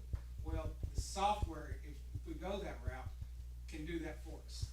We can, and this went bad in other locations, but companies are still starting to work their bugs out. If someone jumps out and they have a book bag on, and the book bag is in the shape of a weapon, it can notify someone before it happens. They had, like I said, they had it at other schools, but it was preliminary at the time. It was really rudimentary, and they've really come a long way in that. Mm-hmm. One thing I like especially is it can tell you there's usually a white car parked in this spot, and today that car's red. What's up with that? And it'll alert you in real time. It's not just after the fact where you can go back and review footage. It's in real time. So. And these IP cameras, there's 6 megapixel ones on the outside. They can actually read license plates, which we didn't have before. Thank you. Okay, that is all I have. That's probably about all you need right now. That was a lot of good That was a stuff. lot. A lot of That good was a stuff. All right, let's see. Reports of board members, I believe, is next. Cole, you want to lead us off this evening? Of Did I- course. Oh, Oh, yes. I'm sorry. That's on me. Pause. That's on me. That's not there every time. So. That's right. That's my favorite part. So. I will not leave her out. I We did promise. not, we don't want to deprive you. Sorry. And you do have a copy of that. Yes. And she will explain it. Can you bring it up? It's attached. Should be attached. Looks like this. Well, I'm sorry. see, if it would have been up there, I wouldn't have skipped it. Oh, There we go. okay. So, of course, this is going to be our lowest spending quarter. It covers July, August, and September. I'm only really paying the teachers in the month of August and September, so that's one of the reasons why it is the lowest. You will see most of this spending is closer to being under 20%. Right now, we haven't spent any of the money we had budgeted under school capital projects, which is Fund 5. We have been completing some of the projects that carried over from last fiscal year to this fiscal year, and we are planning to cover those under Fund 1, the school board fund. Let's see. And I thought that an interesting thing to look at would be how are we spending compared to last year? And most of the funds are spending pretty much right on, except for maybe, it looks like we're spending a lot of money school board wise, but that would be more for, because we had those projects that weren't complete and they carried over into July and August. And we haven't spent as much money in the grants, but I think that's to be expected. We no longer have ESSER grants. Last year, in this quarter last year, we were trying to finish those up, because some of them ended in September and some of them didn't end until December, but the majority of them were in September. Our health insurance fund is up quite a bit, so I'm just, the only assumption I can make there is there's been more claims filed, so that's the reason for it to be up. And then, of course, we've got the Region 7 and Southwest Virginia's Governor's School. We are the fiscal agents for those.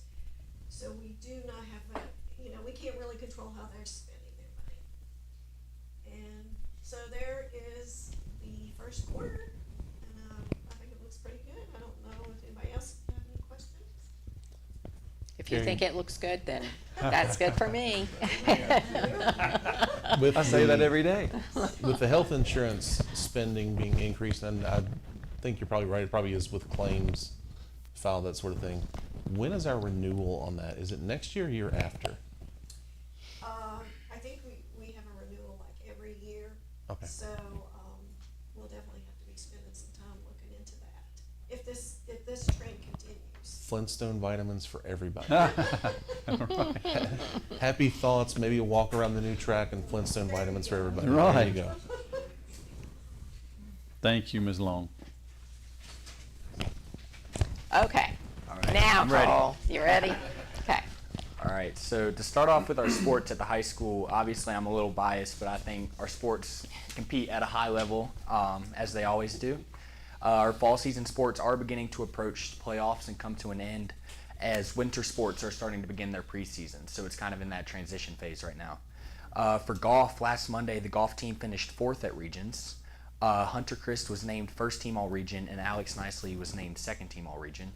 Hunter Christ advanced to the individual state tournament and played yesterday in Tappahannock, Virginia. He placed 4th in the state and was named first team all-state, so congratulations to him.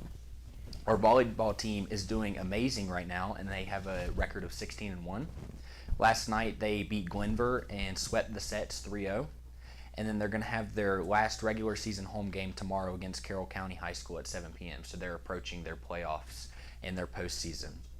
The football team is 4-2 after a home win against Patrick County last Friday. They travel to Glenver High School this Friday to take on the Highlanders. Our cross-country team just competed today in Bristol, Virginia, and they will have their district meet next Tuesday in Daleville, Virginia, which will be hosted by James River High School.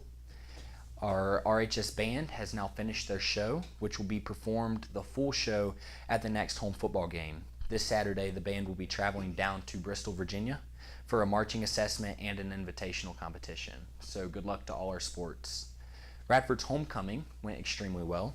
All the events from the bonfire, the parade, the football game, and then the dance on Saturday went great.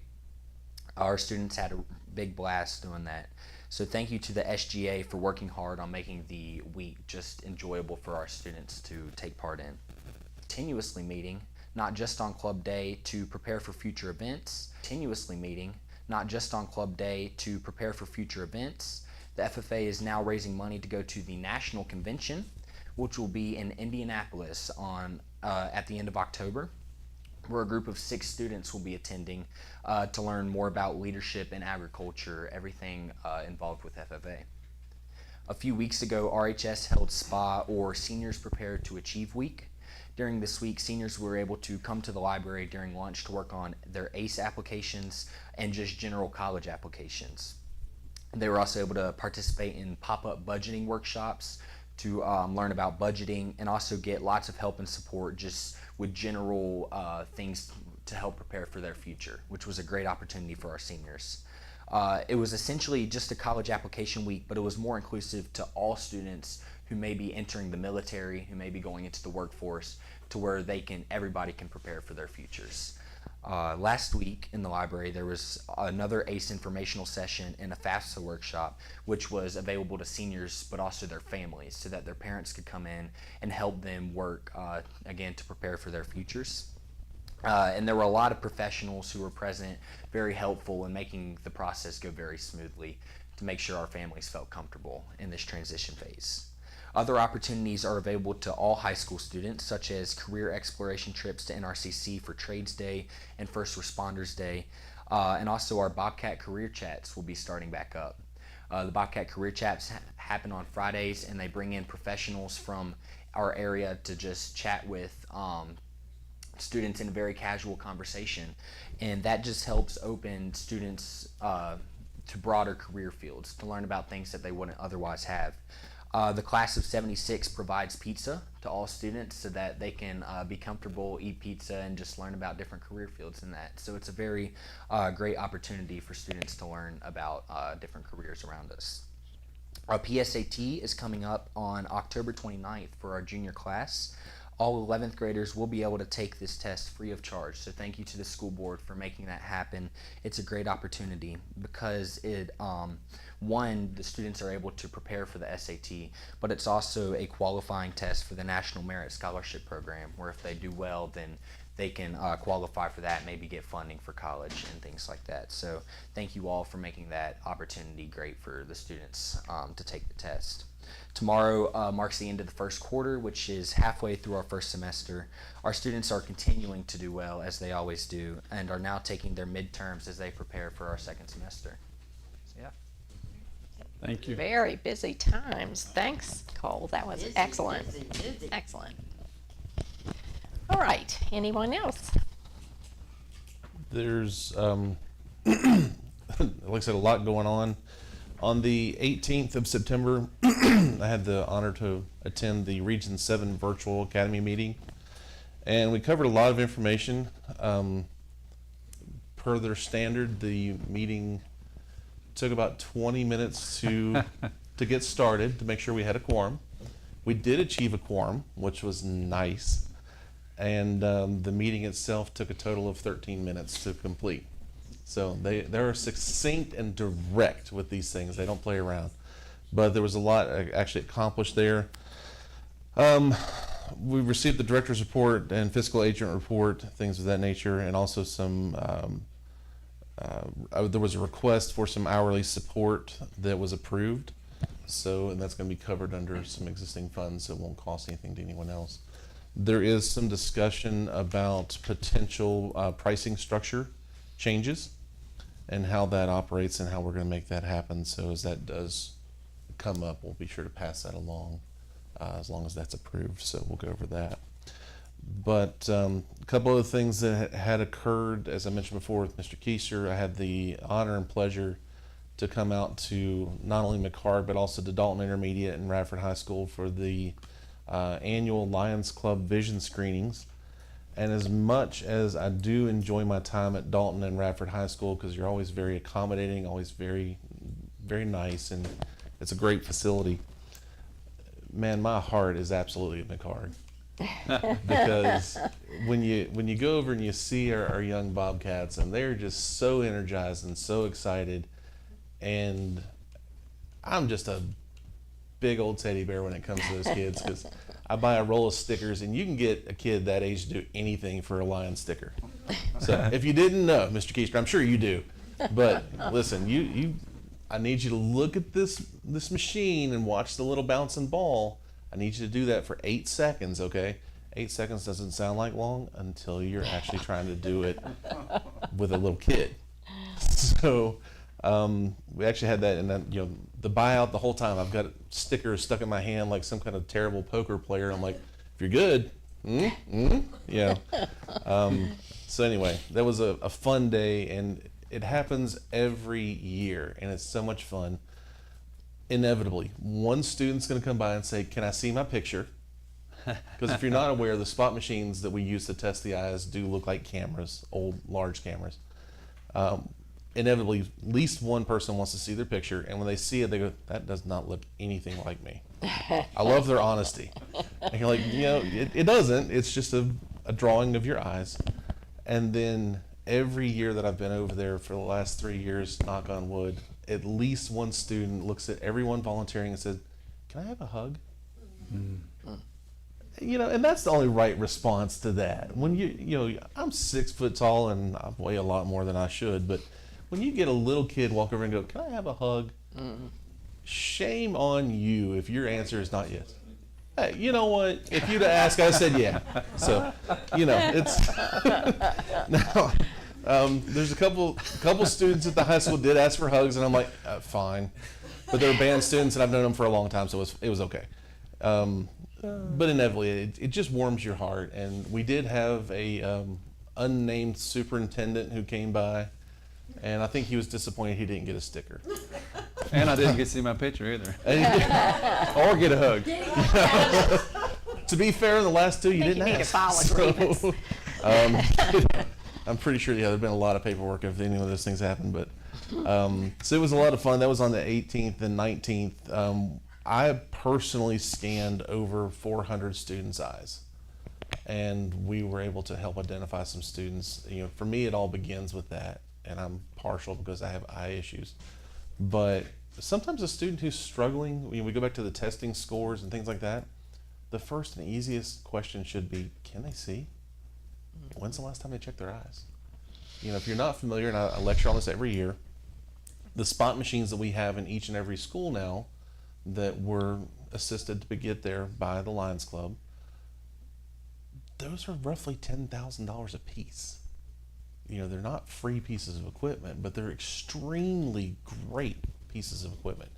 You know, you can use them quickly to check the eyes and make sure, you know, if you have a student who has behavior issues, if they have, you know, academic issues, whatever, check their eyes.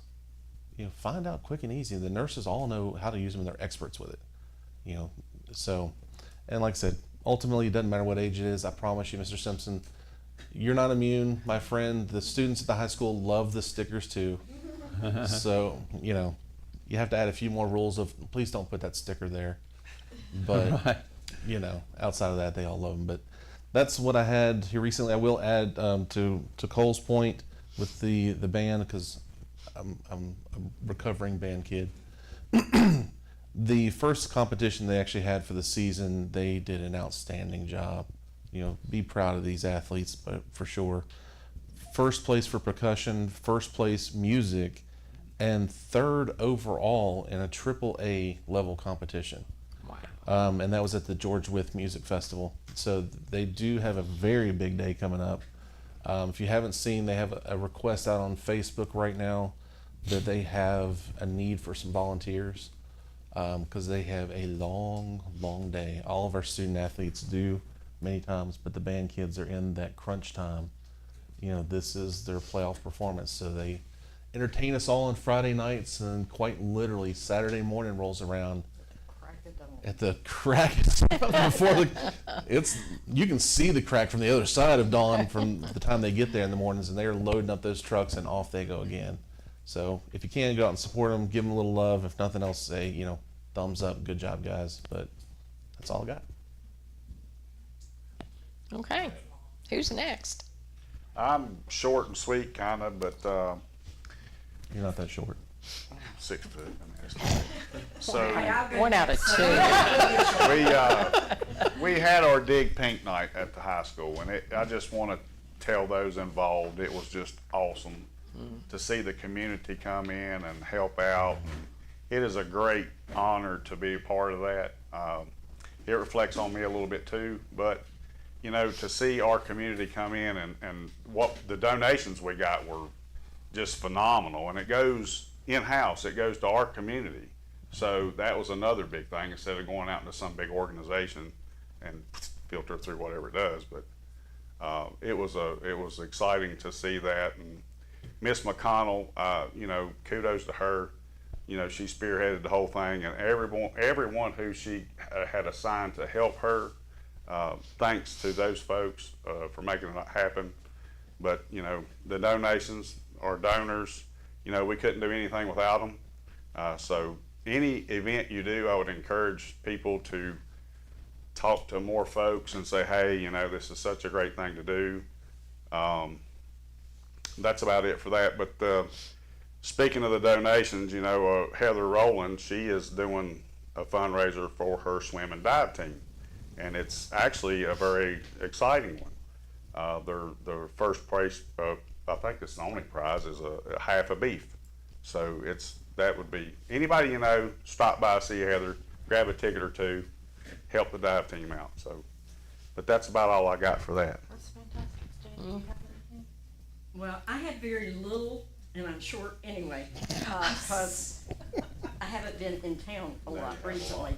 But last week I went to the transition fair that Montgomery County sponsored for our special students as they move from one stage of their life into another, and the support for families and all that was there. And I walked around with my mouth hanging open, reading all of these things that were there.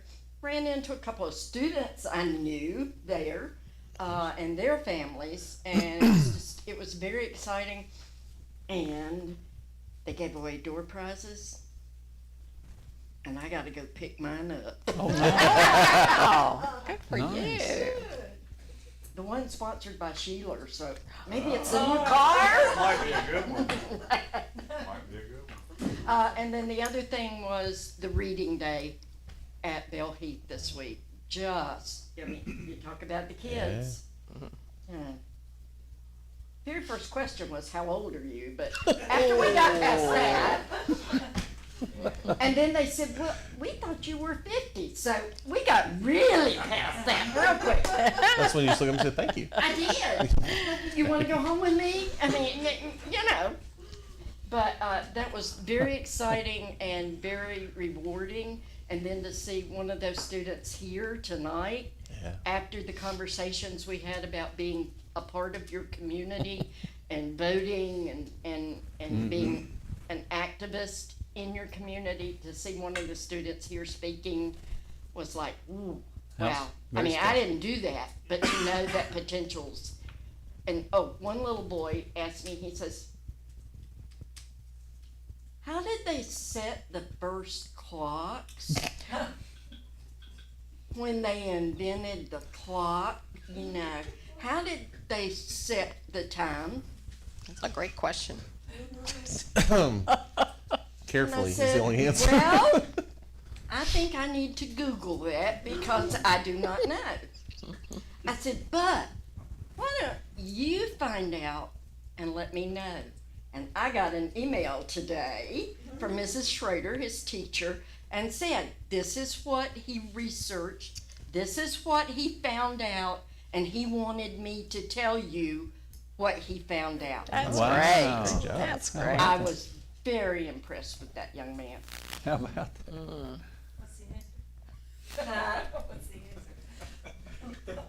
How did they set the clocks? Sundials and weather and wait a minute. Sent you the email. Yeah, just forward the email. Yeah, I will. But Very I cool. mean, it was exciting to hear their minds going and all of that stuff. I think there were 2 questions that got Google answers. Right. Something we didn't have. That'll work. All right, I'm gonna go ahead and I am holding my microphone because the clip went to be with Jesus in the middle of our meeting. In fact, I almost hit you with it. It's all right, I'll hold it. I'll hold it like I'm doing a job interview or something. It's fun.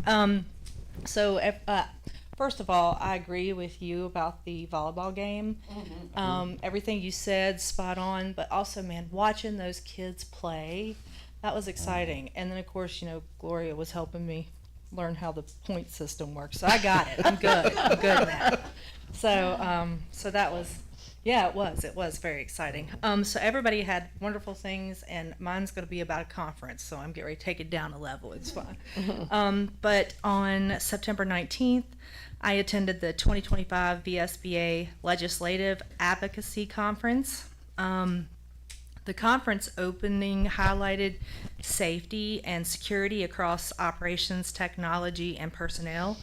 And by the way, I'm giving a very light summary of this whole thing. And it was presented by Jason Russell, the founder and president of SEC Protects. A lot of what he talked about was strategies to keep the whole school system safe. And I found it really interesting that a lot of what he was giving, a lot of the strategies that he was giving, we already do.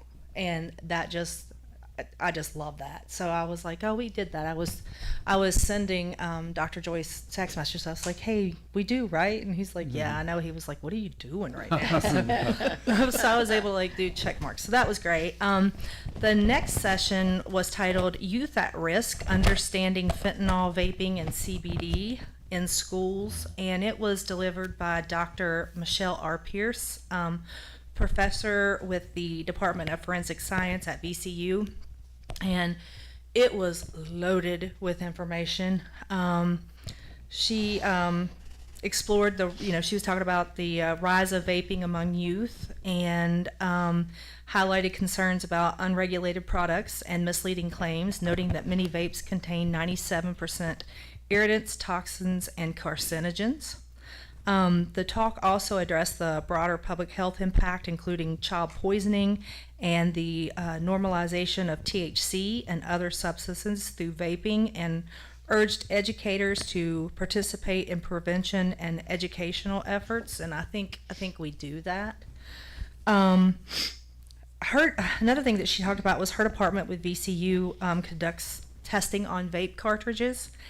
And she does it for all the school systems in the Commonwealth of Virginia. And so she's offered a disposal kit for all participating districts. And what we do is we send her the vapes and she disposes of them for free, but she also tests them and provides data about contaminants to share with our school system. So I thought that was really interesting, and I did send in for us to have a kit because I thought that was pretty fascinating.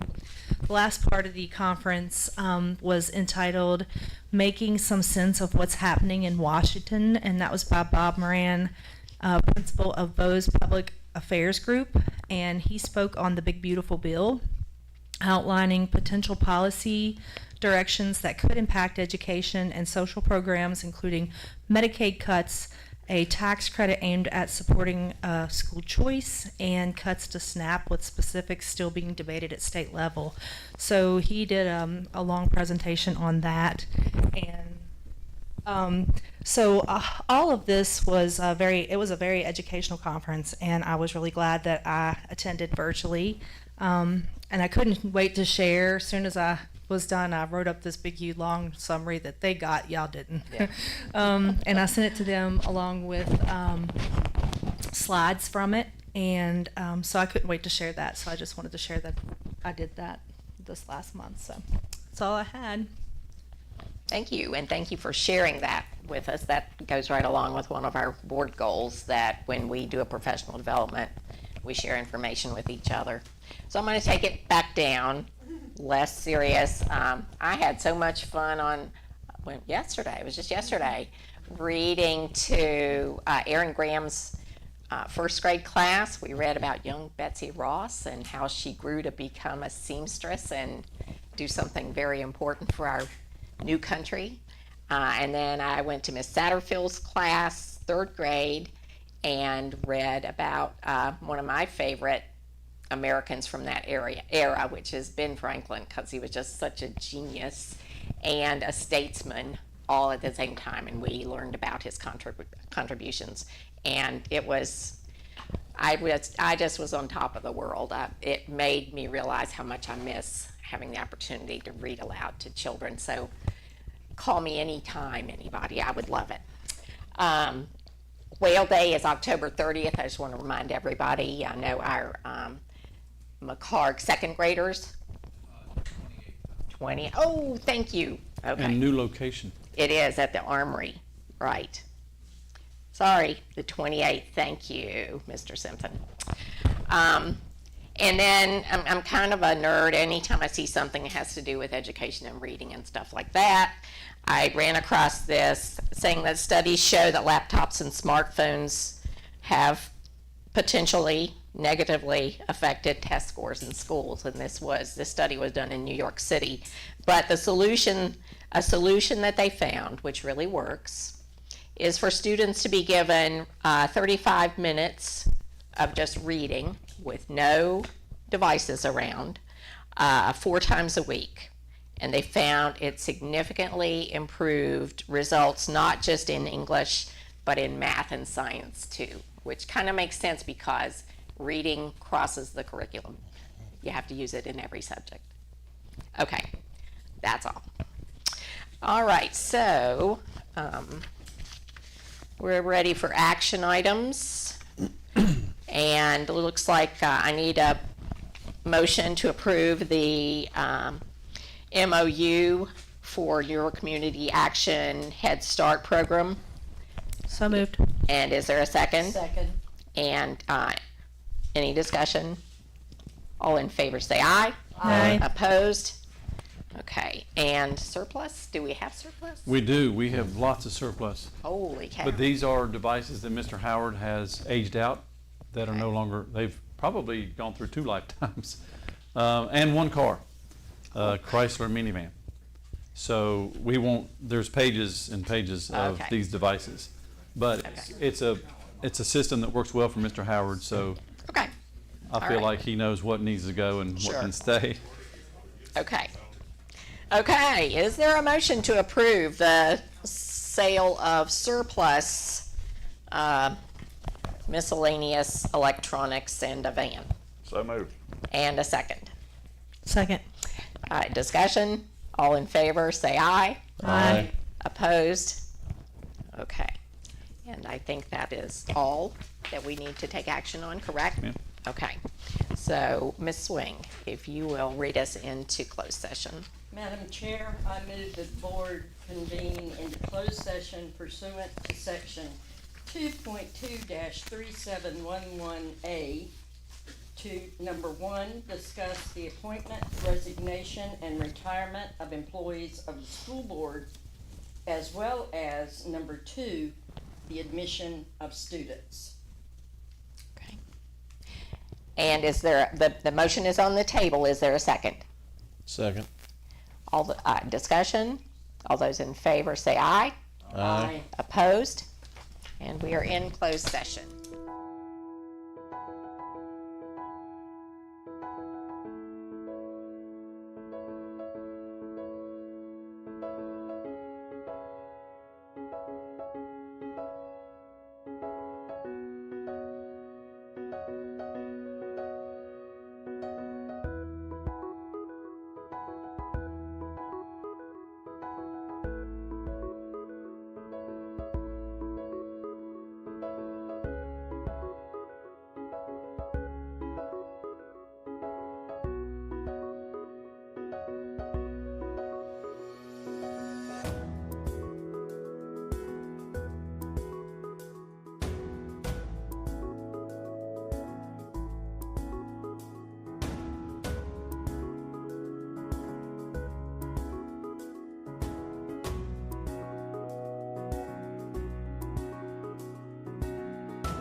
convene in regular session, please. So moved. And a second? Second. Discussion? All in favor say aye. Aye. Opposed? Okay, and Ms. Swing, if you'll certify us. Madam Chair, I certify that only public business matters lawfully exempted from open meeting requirements by Virginia law, and only such public business matters as were identified in motion by which the closed meeting was convened, were heard, discussed, or considered in said meeting by this public body. Is there a motion to accept this certification? So moved. And a second? Second. Any discussion? All in favor say aye. Aye. Opposed? All right, and so Personnel Matters 1.0 as discussed in closed session. Is there a motion to accept those recommendations? So moved. And a second? Second. Any discussion? All in favor say aye. Aye. Opposed? And we had a couple of tuition students. Is there a motion to approve those 2 tuition students? So moved. And a second? Second. Discussion? All those in favor say aye. Aye. Opposed? All right, so we have cleared all of that up. The date for the next regular board meeting is November 11th. We're back to our Tuesday schedule at 6 o'clock at... What? Oh, well, it is Veterans Day, but I don't know if that's what you were referring to. Are we okay with Veterans Day? Yeah. Okay. Okay. All right, November 11th at 6 o'clock, right here at the school administration building. This meeting is adjourned.